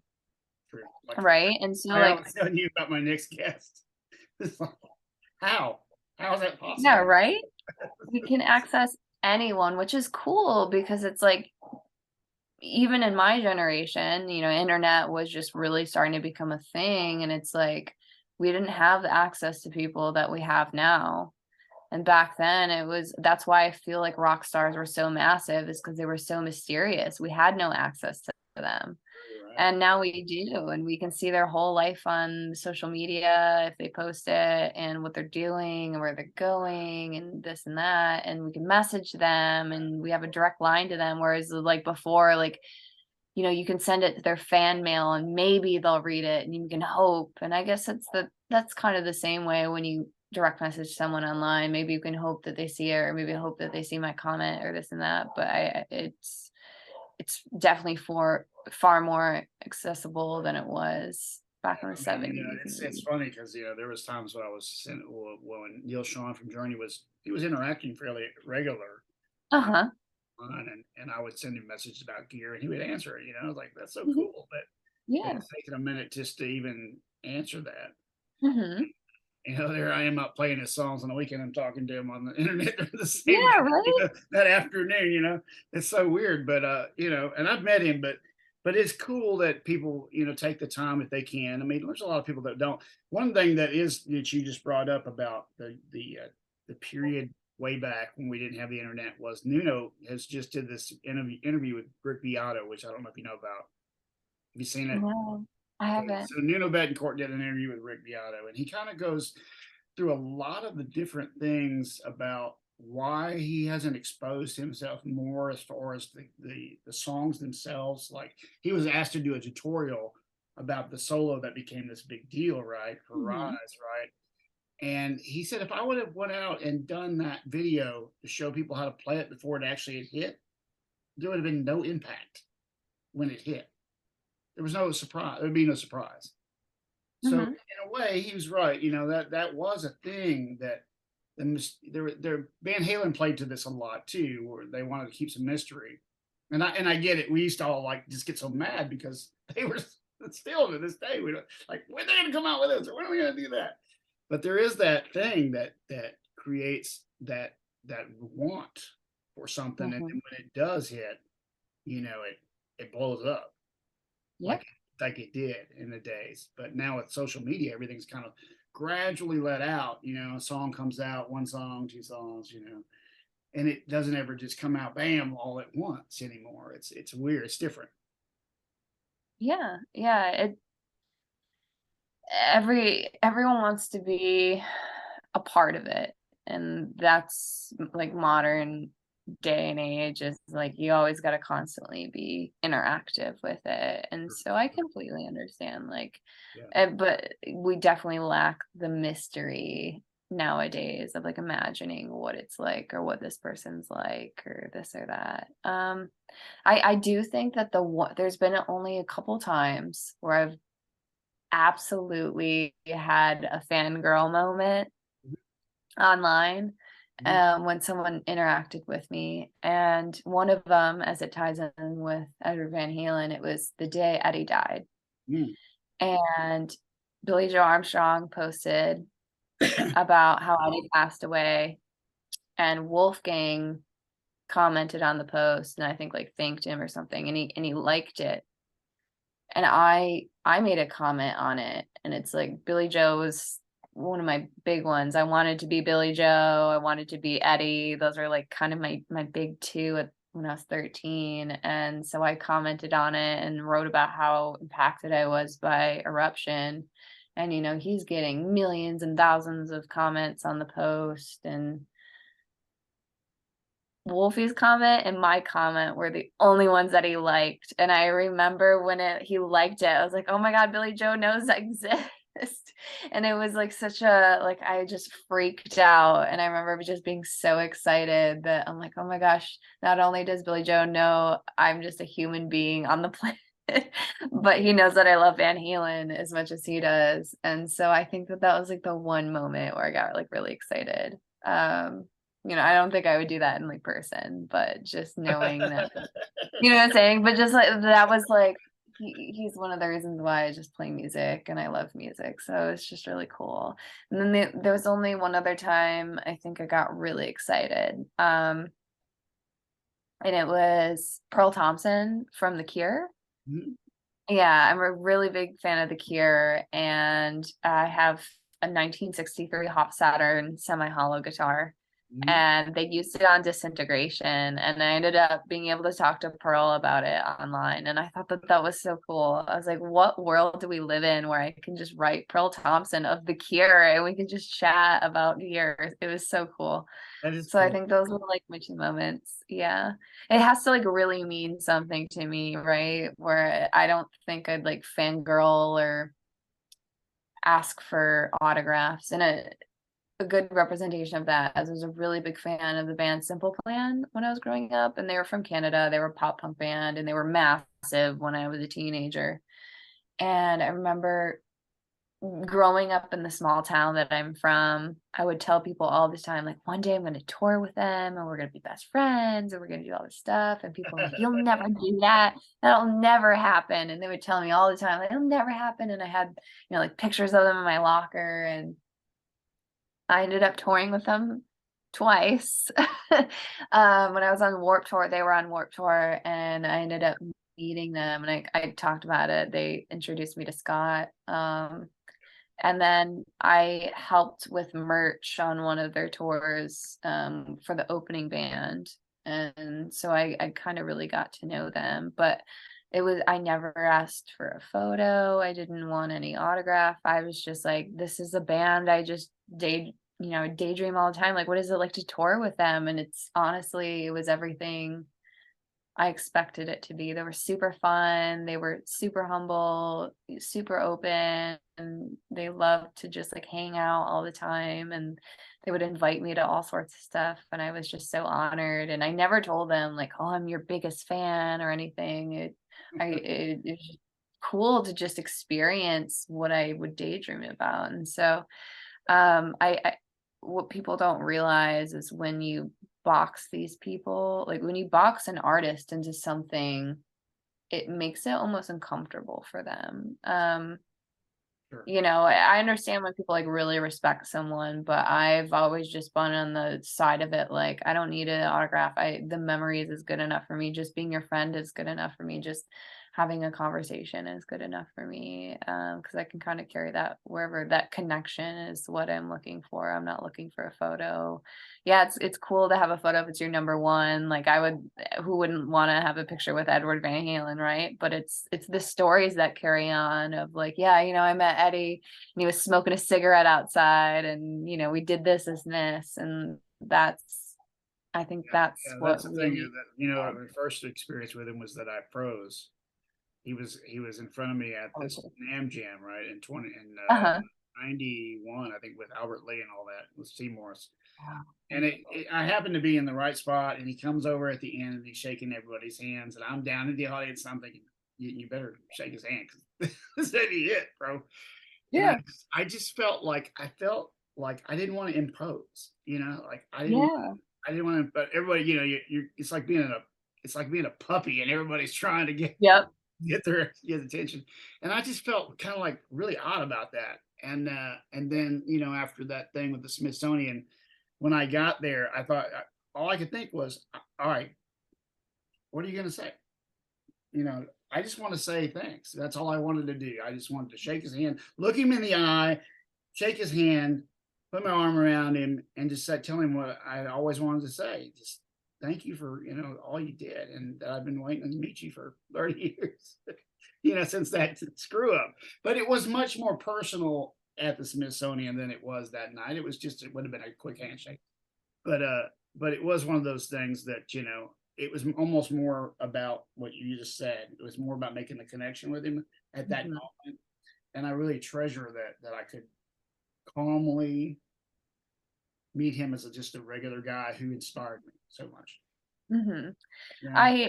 I recently saw someone, I think it was Caleb from Nerd Halen. I think he posted a quote from Eddie, and it was something about like, if I can inspire someone to want to play music, I think that that's the greatest thing ever. And so it really shows you too who Eddie was, of like he loved the real fans that were like, if you love music as much as I do, then that's a great thing. Of course, that's what I want to do for people. And so He I'm totally sure understood. He understood yeah. that because he was like that with Clapton. Hmm. He understood what it was like to be a fan. And what was that story that Rosen had in his book where he goes to the concert and he's in the audience watching? This is in second after the second record, I think. He's down in the audience and in the with Rosen, the second or third, Oh, okay. and everybody's wanting to talk to him, of course, and he's getting mobbed. But he was down there actually, talking to everybody, like, I'm here to see the show too. Yeah, yeah.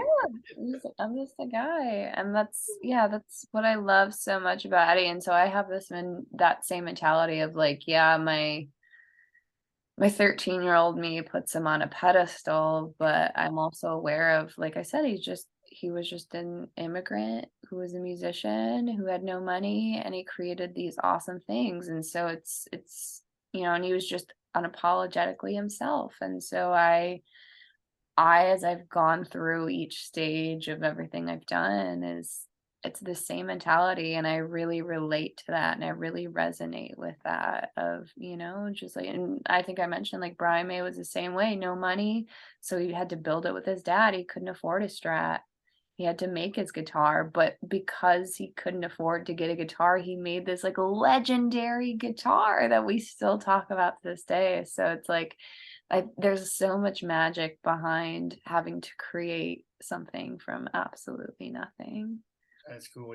Two of the people that I interviewed on here for different or my other podcast, both of them were on stage with Brian May last weekend when Yeah. he did the James Burton thing over as a Mhm. tribute in London. And it's so weird because, my story with these people that I met through other people, and then their story with how they end up with Brian May. It's the weirdest thing, how the circle is. And Mhm. how can I only be 1 degree from Brian May? And it's Right? so right. I mean, how is that possible? And how did some of my friends actually hold and play the Red Special? I mean, like, how is that possible?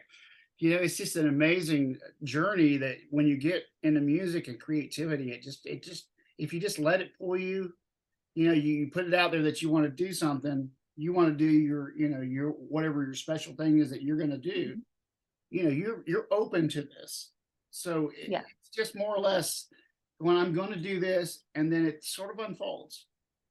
absolutely. It's all energy. If you put the energy out there of, like, this is who I am, this is who I want to become, I'm going to do this thing. You do the thing and people follow.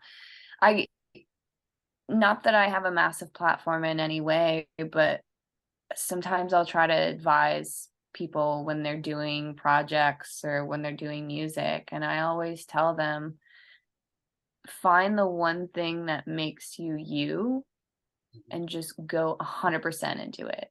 mhm, And you will watch everything happen. Because people always ask me, they're like, how did you go from, painting a pedal in a basement, or, just picking up a guitar, and then immediately a couple months later, you're painting custom shop guitars instantly, and then everyone's recognized you, and now you haven't even came out with an album, and you have, like, basically a signature guitar. Like, how did you do that? And it's really just me putting it out into there. I know what I want. I've always known what I want. Um, but it's me, it's who I am, and I'm going 100% into it. And so when you find who you are, you find your niche, and people will follow.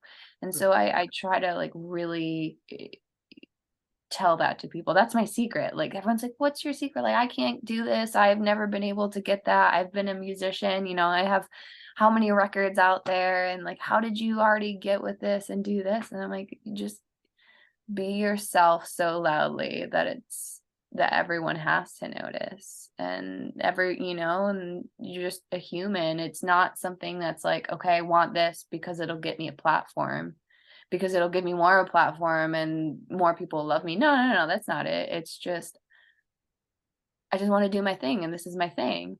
Mhm. And whatever your thing is, that's what you do. I have some people too that think that because I do guitars and because I do artwork on guitars, that's their thing too. Okay. Like, well, that's gonna get me to the next platform because you're doing it, so that means that I should do it. And I'm like, that's not everyone's thing. Maybe your thing is doing something else, or doing a new technique that no one's doing on a guitar, or maybe making a part for a guitar. Um, it's like, yeah, the artwork on guitar is really, like, hopping. That's with the custom stuff. It's big, but it's honestly always been a part of who I was, like, just because of Eddie. Like, he made it custom for himself, and I just do it in my own way. And so I really stress to people is just the same thing that Eddie taught me, is just be yourself, whatever that is, whoever that is, whatever inspires you the most to be you.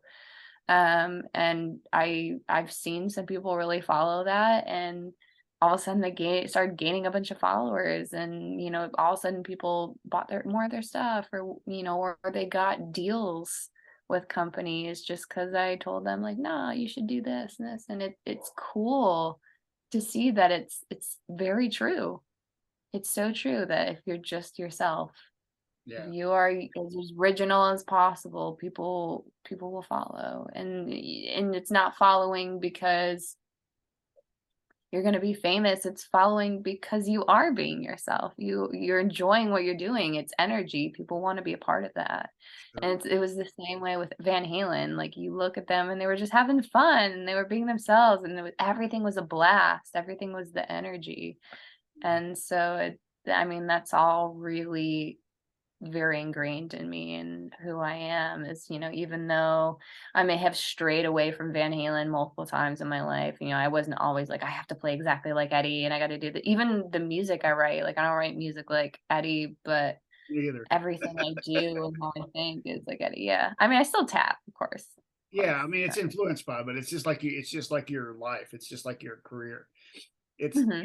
you're doing it your way, and like you said a minute ago, your thing changes too. Like over time, Yeah. it's constantly moving. My thing was playing live, right? And my thing Hmm. now has turned into this thing where I do this, Yeah. Hey, which I that's didn't know that working. was going to be a thing. But I mean, once I got into it and I realized, oh, well, maybe I can do. At first, I was like everybody, and like, I don't know if I can get on a screen and be some kind Mhm. of host. I mean, this is not, something I ever thought of. Right. But because of my passion for Eddie, and it's more like a genuine, pure intention. It's like something that you carry with you. This is Yeah. something I see in you, and I see in almost all my Van Halen friends, is they have like a pure love for this, and a pure Yes. love for whatever that was, that thing that he had, that you also have picked up on, and I think everybody it kind of has. They just Yeah. got to focus in on what it is exactly is their thing, and then if they do it with their genuine self, then it just works. It's just, that's the key. I think that when people ask you this stuff, it's like, well, I'm just doing me, and that's kind of Yeah. like, that's kind of what I do too on here. It's not, I just do whatever makes me like this. Like I said to you earlier, this guest that's coming up, it's not a Van Halen thing, but it was something out of the box, and I just thought, there's no, It's cool. because Eddie says there were no rules. Whatever you want to do, you should try it. And if it works, Exactly. get 1 million views, fine. If you don't get any views, who cares? You did what you were meant to do.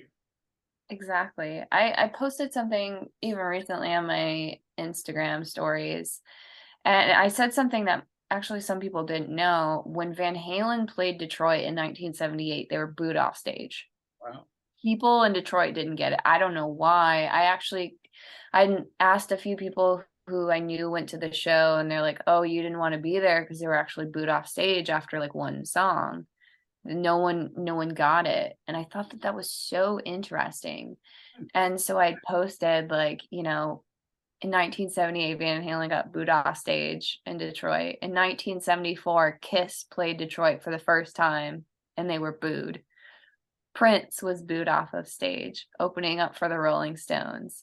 And so it's not about where you begin, because not everyone's maybe going to understand when you begin, but it's more about where you end up That's right. in the end. It's about the whole journey, and it's, Nailed you're it. not everyone's gonna get it when you start, but it's about growing and becoming, and I people love will that. follow if you keep continuing. I love that. You know why I love that? Because I go through the same process every time I put a new member in the band. Mhm. Every time I put a new singer, especially because the singer is the focal point. But every time I Yeah, put a new singer in, they're generally following somebody that came before them, and nobody will give them a chance at first yeah, because they don't want change. They're and they, like you just said, it is about a journey that happens with these people, and 2 years later, they love that person. They go. They don't even think about that. They said they didn't love that person 2 or 3 years ago. mhm. 6 years down the road, like Taylor, my singer, she's been with me 6 years, and at first everybody loved the old singer, and nobody was ever going to replace the old singer, and da da da, But it is about the journey. It's not about the people don't get it at first, just like you said, and then later they get it because it becomes more of a Imagine if Kiss quit just right, because they got booed, right? right, right, What would have happened if Kiss so many people were inspired by Kiss. Like, think of all these people who got booed. What would have happened if they right. never continued with their career? And so I think people really need to think like that too. And I feel like with social media, it's like, oh, well, I've been doing this now for a year and I'm only getting a couple likes. Like, what am I doing? It's not about that. It's just being yourself. And I really think I would still do this even if I didn't get noticed by Kramer, even if I wasn't doing anything where, Brian May Guitars is like, oh, Brian's gonna love this. I would do it anyways because it's what I want to do. It's what I love to do. And that shows in your work. Yeah. And it's the same way with Eddie, where it's just like, I really think if they hadn't exploded, he would still play every day if that's what he loved to do. And I think a lot of people get really discouraged now just because of social media and everything's so, Public. yeah, out there. So, and for me, it's like I think in the same way. It's like I really don't have a massive platform, but I constantly remind myself, I'm like, I'm just getting started. Like, why would I quit when I'm just really getting started? And we're now in a day where age really doesn't matter anymore.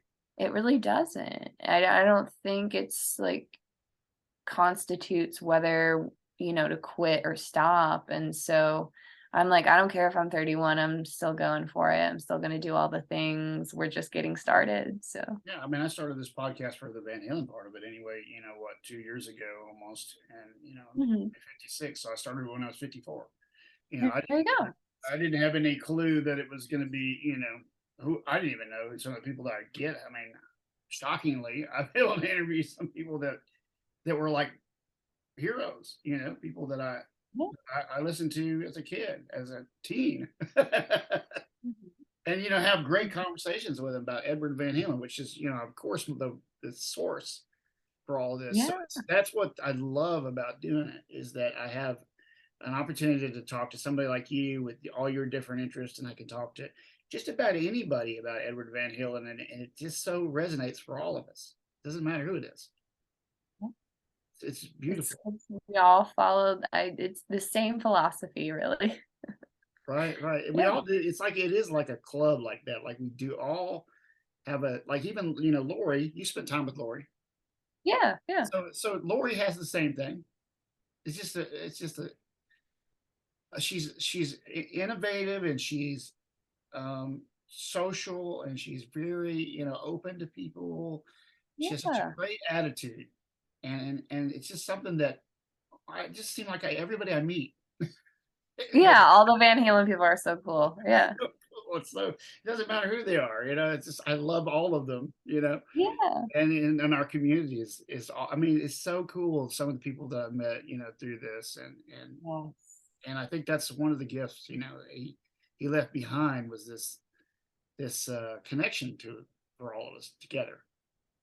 Yeah. Everyone I've met, definitely, who've been like super into Van Halen, like just the most open, kindest, coolest people. And they're so supportive of everything I do. And it's like I didn't ever asked for it, but they're just like, heck yeah. And I even had this conversation too recently with a friend where it's like we have a lot of these females at the front now, and they're all talking about how inspired they were by Steve Vai, but I don't really hear that about Eddie Van Halen. Like everyone's like, oh, I started playing because of Steve Vai, or I started playing because of Joe Satriani, or I started playing because of Iron Maiden, Dave Murray, and Yeah. I haven't heard any female yet. It's like Eddie Van Halen was my guy. That was my number one.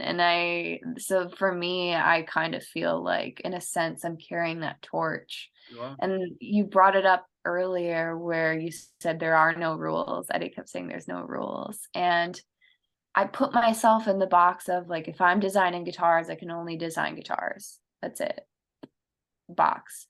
And it wasn't until recently where I sort of reevaluated it. I'm like, no, I can do the Eddie thing. I can design a guitar and I can be a player. Why do I have to only exist in a factory, or why do I have to only exist here? Like, why can't I play the guitars that I design and fully create myself? Like, why am I boxing myself in? And so it it's been a, like, a very slow journey, but now I'm like, "You know what? I'm gonna come back to music, and I'm gonna do the full thing of what I love." I can create the same time that I'm making music, and Eddie did the same thing.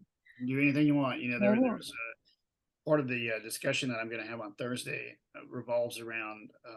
Well, I mean, she doesn't know this, but I've been doing some research, and one of the things that I've researched is that creative people, a lot of the greats, anyway, if you think about Da Vinci or you look at Michelangelo, they were not just one creative thing doing one creative thing. Mhm. You know all the things that they did, right? So they call these people polymaths, and it's whenever you had multiple creative endeavors, people that do Mhm. lots of creative things, like Eddie himself is one of those people. It wasn't just playing the guitar, it was messing with Mhm. the guitar. It was innovating a whole lot of musical instruments. It was coming up with the Floyd Rose and helping with that whole development. There's no limit and no rules, and he made that clear. But he meant in every possible creative endeavor. He had so many other ones that we've never even heard, or that thing I think it was Roger Waters he did a song with. He played on thing with, right, or one of those guys.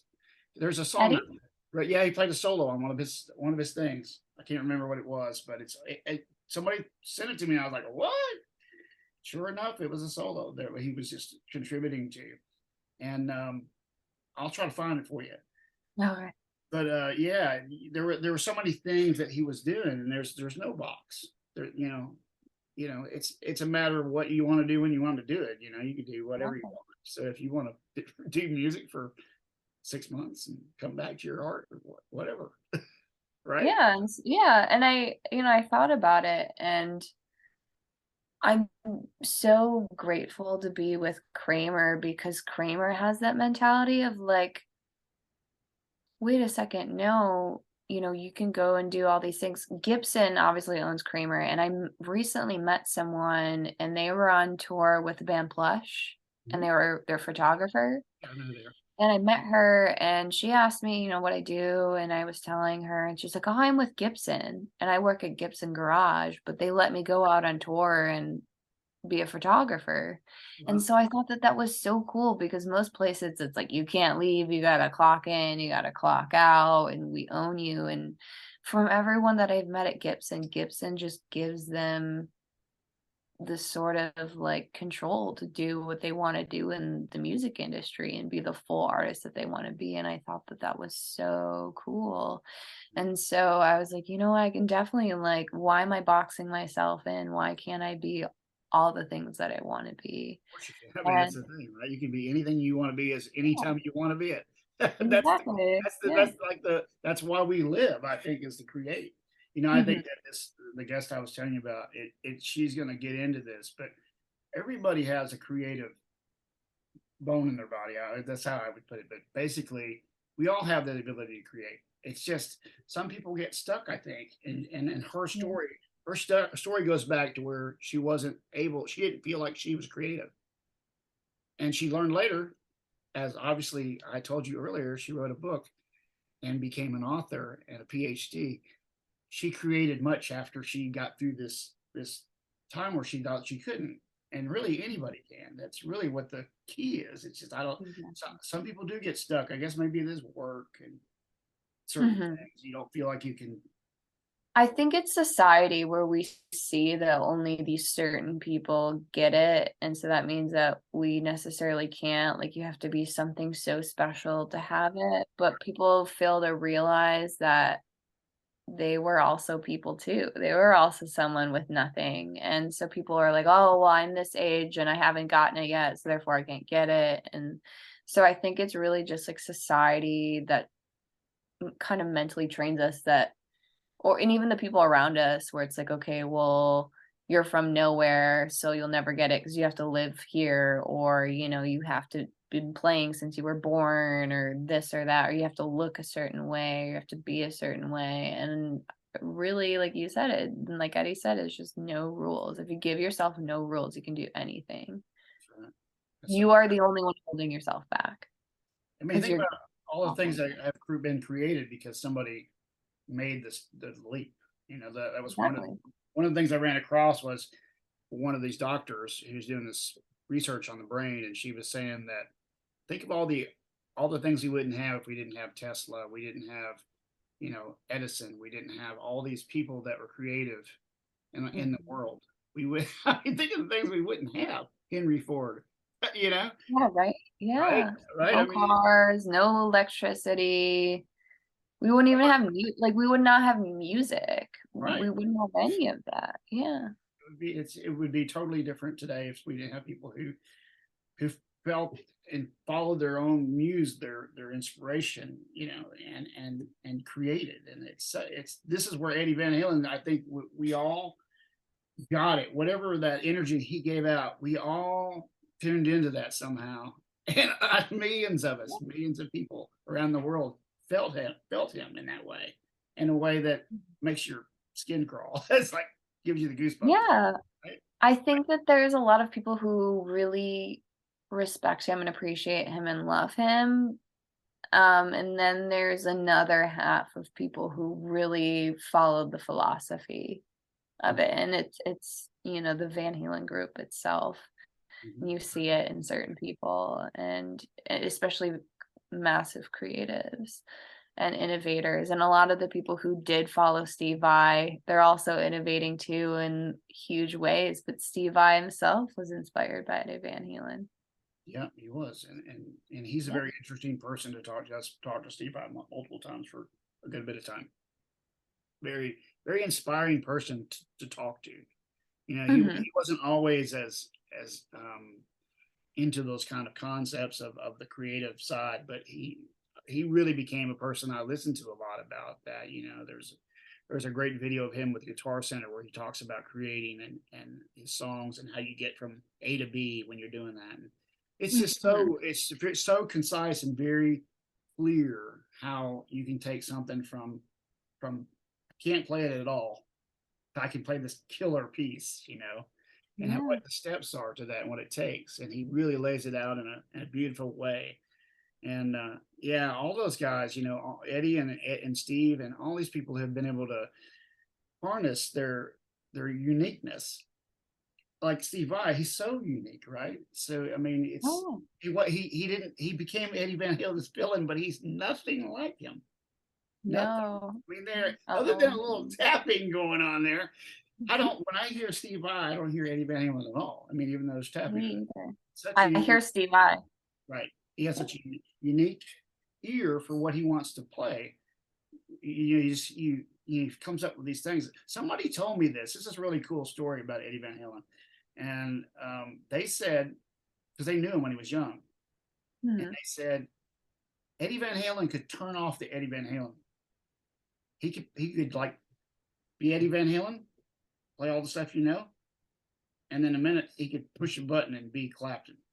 They said he was an excellent mimic, like he could turn, and that when he went from being sort of a club guy to himself, they felt like he made a conscious effort to find the outside things that were not anybody else, like you're talking about.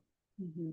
He actually could do the cover thing really accurately, but then he could flip a switch and go to the Eddie Van Halen thing. And that they said he was that he could compartmentalize those things that well that you could literally be. And you've seen the videos of him like doing Cream or Yeah. covers, and he's like doing or the Zeppelin thing you see online where he's playing the solo, and you're like, wow, he really phrases that pretty much just like Jimmy Yeah. Page, right? But then he can do his thing and be so like unique, you know, Mhm. just really what his magic was is so amazing. It's crazy. Right. So tell me this, Amanda, before we close up, because I don't want to keep you all night. Um, the day that he passed, I mean, I know this is always hard because we all loved him so much. And the day that he passed, where were you? How did you feel? And what did you think about?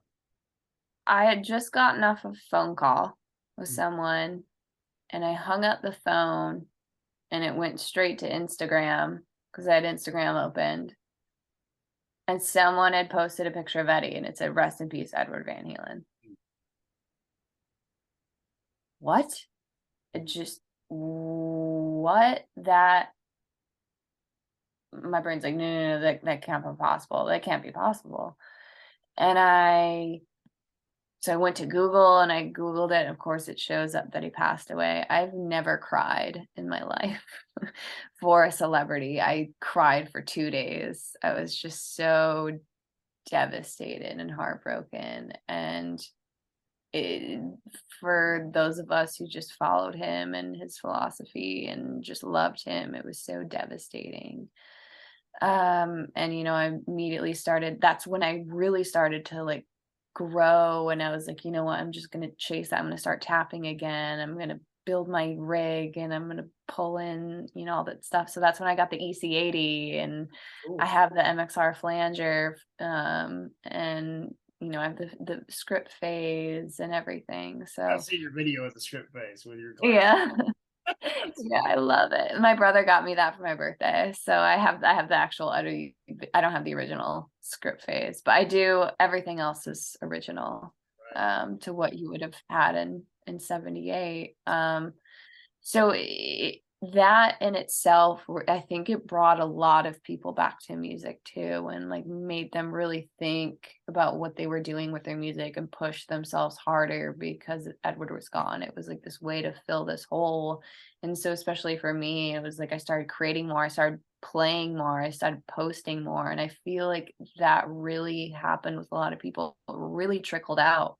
And everyone just started doing more and more and more because they're like, man, Ed's gone, can't believe Ed's gone. And they're like, we gotta carry the torch for Ed. Mhm. And so I met a lot of people through that because of that. But it was a very devastating day for me, as just it was anyone else. Yeah, Yeah. it was crazy, man. I got all these texts from everybody. I'm sure you did too. Anybody that knew you were Oh, fans, so right? We're all getting texts from all our friends and telling us, man, it was just yeah, like Addie's gone, my parents writing me, my uncle writing me. right, right.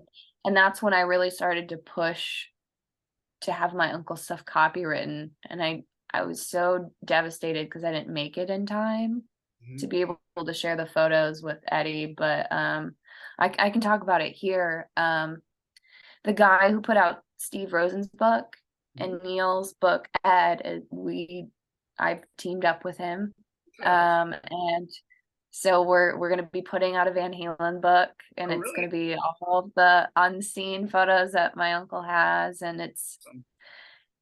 yeah, yeah. I haven't put it out there, and I've been kind of like holding on to it so I could talk to you, but that's what Sure. we're doing. Awesome. And so we're gonna put it out there, and it's another way of being able to, carry on the legacy of Ed is I am aware that I have control of all of my uncle's work. I manage him. So, that was the first thing I wanted to do was, kind of do an unofficial like Van Halen thing and be able to put it out there and do it because I know how much it meant for me when I got to sit in that room and look at all these photos I'd never seen before. And it was so incredible. And even through that, Michael Marks, who worked for Cream, I mean, I found him, my uncle knew him, and he's got so much of Van Halen, and we're gonna, work together and then get all that stuff out there. So there's more. It's not out there, but it's coming out, and I'm honored that these people trust me to work with them and do a good job with it. And so, you know, we can get all of Michael's stuff out there of Van Halen, and we can get a book done soon, and then I for sure we're gonna be having my uncle's stuff. So there's more coming, and I'm really excited. And Michael worked with them so much with Cream, and he's got all the Cream stuff, and Right. so I'm really excited. I haven't seen it yet, but I'm really excited about seeing it, and that's going to be put out there very soon, and I'm going to be a part of that and getting that out there. Isn't that cool? Right? Yeah, and I mean, I would have You had just never thought of complete that? luck. I mean, me and Michael talked about it, and Michael's like, I don't.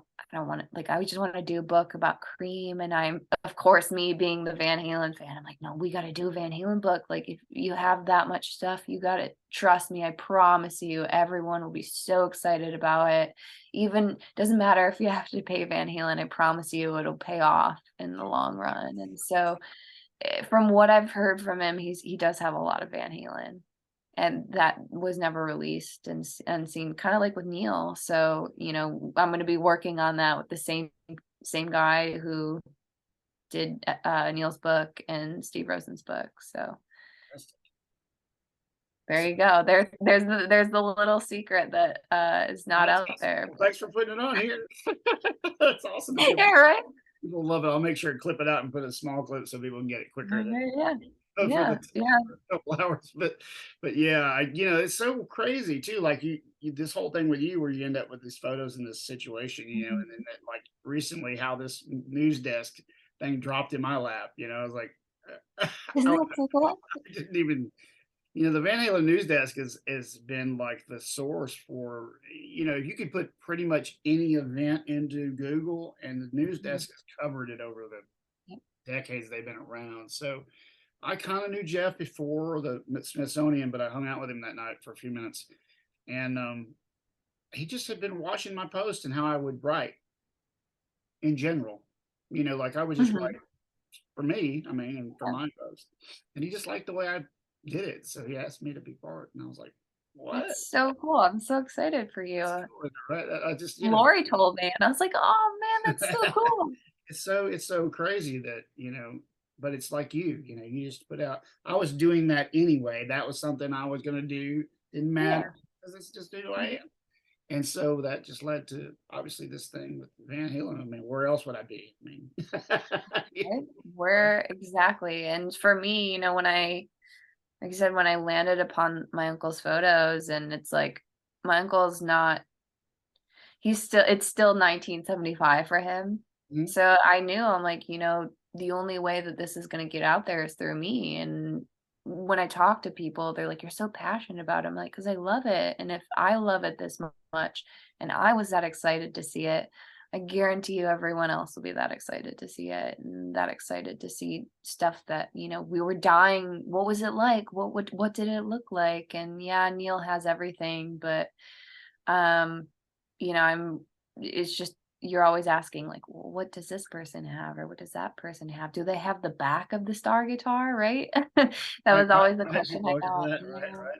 Everybody looking for that. Mhm. That's crazy, but because as I do that Instagram too, is how much I run into a different photo. It's ridiculous how many photos there are. I mean, there There's must be so many, a million photos of Eddie Van Halen. I mean, it's right? incredible. I see something new every week. I'm like, I've never seen that. I've been looking at his photos since I was a child, and I'm still seeing new photos. And you've got a whole other batch. I got 3 shows, and Michael has Michael, when I was going through his spreadsheet, and I only got up to 1978, but I'm not sure if he has Van Halen opening up for Sabbath. I think he does, but I do know for sure he's got Van Halen opening up for Montrose and Journey. Wow, there you go. And he was on that tour Wow. photographing. And so it's going to be really interesting, as I hang out with him more, to get all of the Van Halen just Cream stories in general, but obviously the tour stories and the Cream stories as we go through all the photos, and making sure that I get that in the book. That's going to be very exciting for me. What's great about you being involved in this, and because as a photographer for a Mhm. magazine or whatever, he wouldn't be like you. He wouldn't be Mhm. laser focused on Van Halen and know what people are looking for. Yeah. You're a perfect person to curate and bring together the most important photos because you know the history, you know all the Mhm. details, things like that. That's one of the things that I was asked to do at one point too. Is somebody had come to me and wanted me to kind of advise them on certain things, and I was like, really? I said, I guess because I do know a lot of about the stuff. So, and we, this is something we do every day. So it's not like Yeah. most people don't do this every day, you know? I mean, you and I do. They're not thinking like that. They're not focused Right, on that. right. No. Right, his Lozauer now, most of his life was, spent doing not most of it, but a lot of it was done Van Halen. So he does have a little bit of a different take on that. But Mhm. most photographers are more, varied. Wouldn't have such a huge portfolio of Van Halen. Yeah. Yeah. Oh, yeah. And Neil's got magazines would have so many different artists, they wouldn't, necessarily be focusing on one artist like we Mhm. do. And so that gives you a great opportunity to help, you know, throw the crap out of the rest of us Van Halen fans. Yeah, yeah, so On you, girl. just pure almost like luck that it kind of fell into my lap, I guess, Yeah, but at the same time, because I'm such a fan and it's, 2 photographers from Detroit, like, it's also coming Cream was in Michigan that came right out of Detroit, so it's like, of course, I have a hand in it, but it's like, without me, would this be happening? right. No, like, my uncle's stuff would still be in the garage. I don't think maybe Michael would consider even doing a Van Halen book. He'd be like, "No, I just wanna do my book about my stuff," and I'm like I kept stressing to him, I'm like, "Trust me, you want to do a Van Halen book, and you want to do a Queen book," and I've convinced him, and, I really do think that, getting people to talk about it and getting the word out that it's like it's hasn't happened yet, we're just starting it, but, you know, people getting excited about it Yeah, it's in is process. half the battle, really. It's amazing. Yeah, it's really cool that Mhm. he's like the source of so many different, inspirational things. When those books come out, we all get them and we reduce ourselves on the inspiration that he get, right? Yeah, When you pull open Slozauer's book and you go through it and you see those pictures that you've never seen, it's just like seeing the video for the first time or something. yeah, It's and you're like, "Oh my god." you just you know what I mean? You reconnect with that feeling that you had, and Mhm. that's why music is too. But yeah, it's so important. It's so important to have that stuff. I'm really excited, so it's like, even though I have a million things going on, which, I have it even sitting here, I haven't put it together. I gotta Ah, there it is. put it on, but it's like we got the tiger and even though I have a million things going on, that's another way of me just being able to not only be creative, but help people in their creative process and continue the legacy of Eddie because it's like he's done, even though he's gone, he's done so much for me. He's done so much for all of us. And I feel like we kind of feel the same way of like if you're creative, that one person who gave you that inspiration to do what you wanted to do, you just want to give back. So it's like I'm not looking for money in this, honestly, and, they're like some people are like, "Well, what do you wanna get paid?" I'm like, "I'd do this for free, I get to look at pictures of Eddie Van Halen, are you kidding me? I'd I'd do this for no money, and, I'd do it for free for everyone if I could, so they could all see it because it's so special, and it's like, we'll never get that time back. We can never go back to 1978. We can't. So the fact that that exists out there and there's more that we haven't seen, to me, is just so exciting. That's crazy. I want to thank you for coming on. Yeah. I've been thinking about you since the beginning, and watched your journey online, and of course, I recognize what you said that you were the girl that loved Eddie Van Halen, and you Yeah. didn't see that as much as you should, I and still don't see it. and that's what I'm saying. And so I of course recognized that immediately too. I thought, you know what, this is the perfect thing. Maybe there's another girl out there that when they see you, they go, "Hey, I'm that, I'm Eddie Van Yeah, Halen," right? You know, yeah, we all loved Eddie, and the more people that can join us, and especially women who can, would be fantastic. yeah. I never got to meet Eddie, um, I never got to even see him live, but sometimes I wonder, like, what he would have thought if he met someone like me, like a woman who played, who was just so inspired. I'm sure he met all sorts of guys, but, it's always, like, something that's always on the back of my mind. Um, He would have loved it.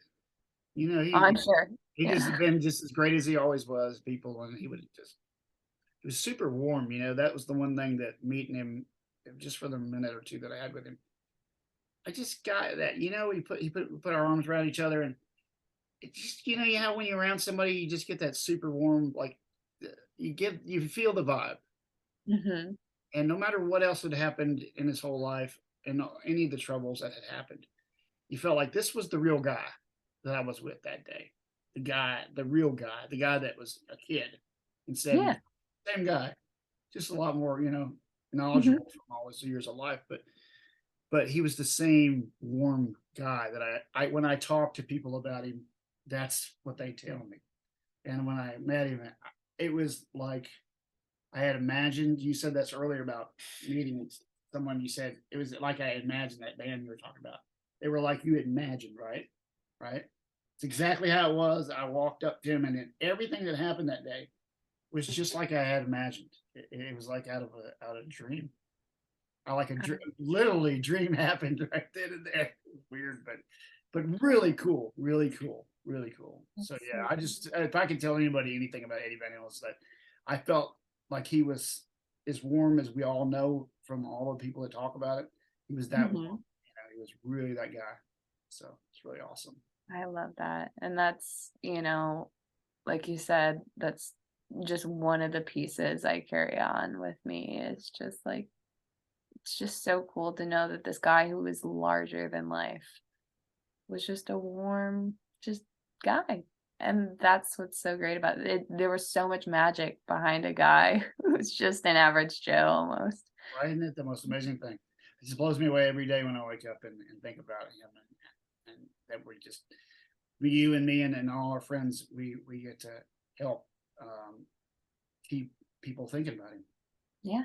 I don't think anyone will forget Van Halen. I No, think that's too no, they hard. won't, but we can Yeah. help, find things like photos and things and bring things to the front that should be brought to the front that should be shared, and that's I super important. absolutely. I think. Yeah. So thanks for being with me again. I really appreciate you, and I Yeah. hope to see you maybe in the winter at the NAM show if I get out there, Yeah. and then we can go do Yeah. some We're gonna interviews hang or out. something with some people and go hang out. Yeah, we're gonna hang out. We'll get Yeah, Lori and we'll get all the people. we're Yeah. going to do some of these Van Halen sites that I haven't hit yet. I'm still working on a few different ones that I've still not gone to. Hmm. I find out about new places that are historic that I want to go look at, and well, maybe we can all Yeah. go. Awesome. I'm All totally right. down. Thanks Yeah. for spending so much time with me. Yeah. Thank you for having me. And This I'll has been post this fun. up. I'll post this up as soon as I can and put it up. And Awesome. we'll talk again soon. I know. So Yeah. you let me know if you need anything. I And, will. I will keep you updated about the books yeah, and keep me updated. I'll see what I can do over at the desk to get you on there with that when that gets ready. awesome. Thank you. All right. All right. Thanks so much. Have a great night. Okay. Yeah, you too. I'll talk to you soon. All right. See you later. Bye. Bye.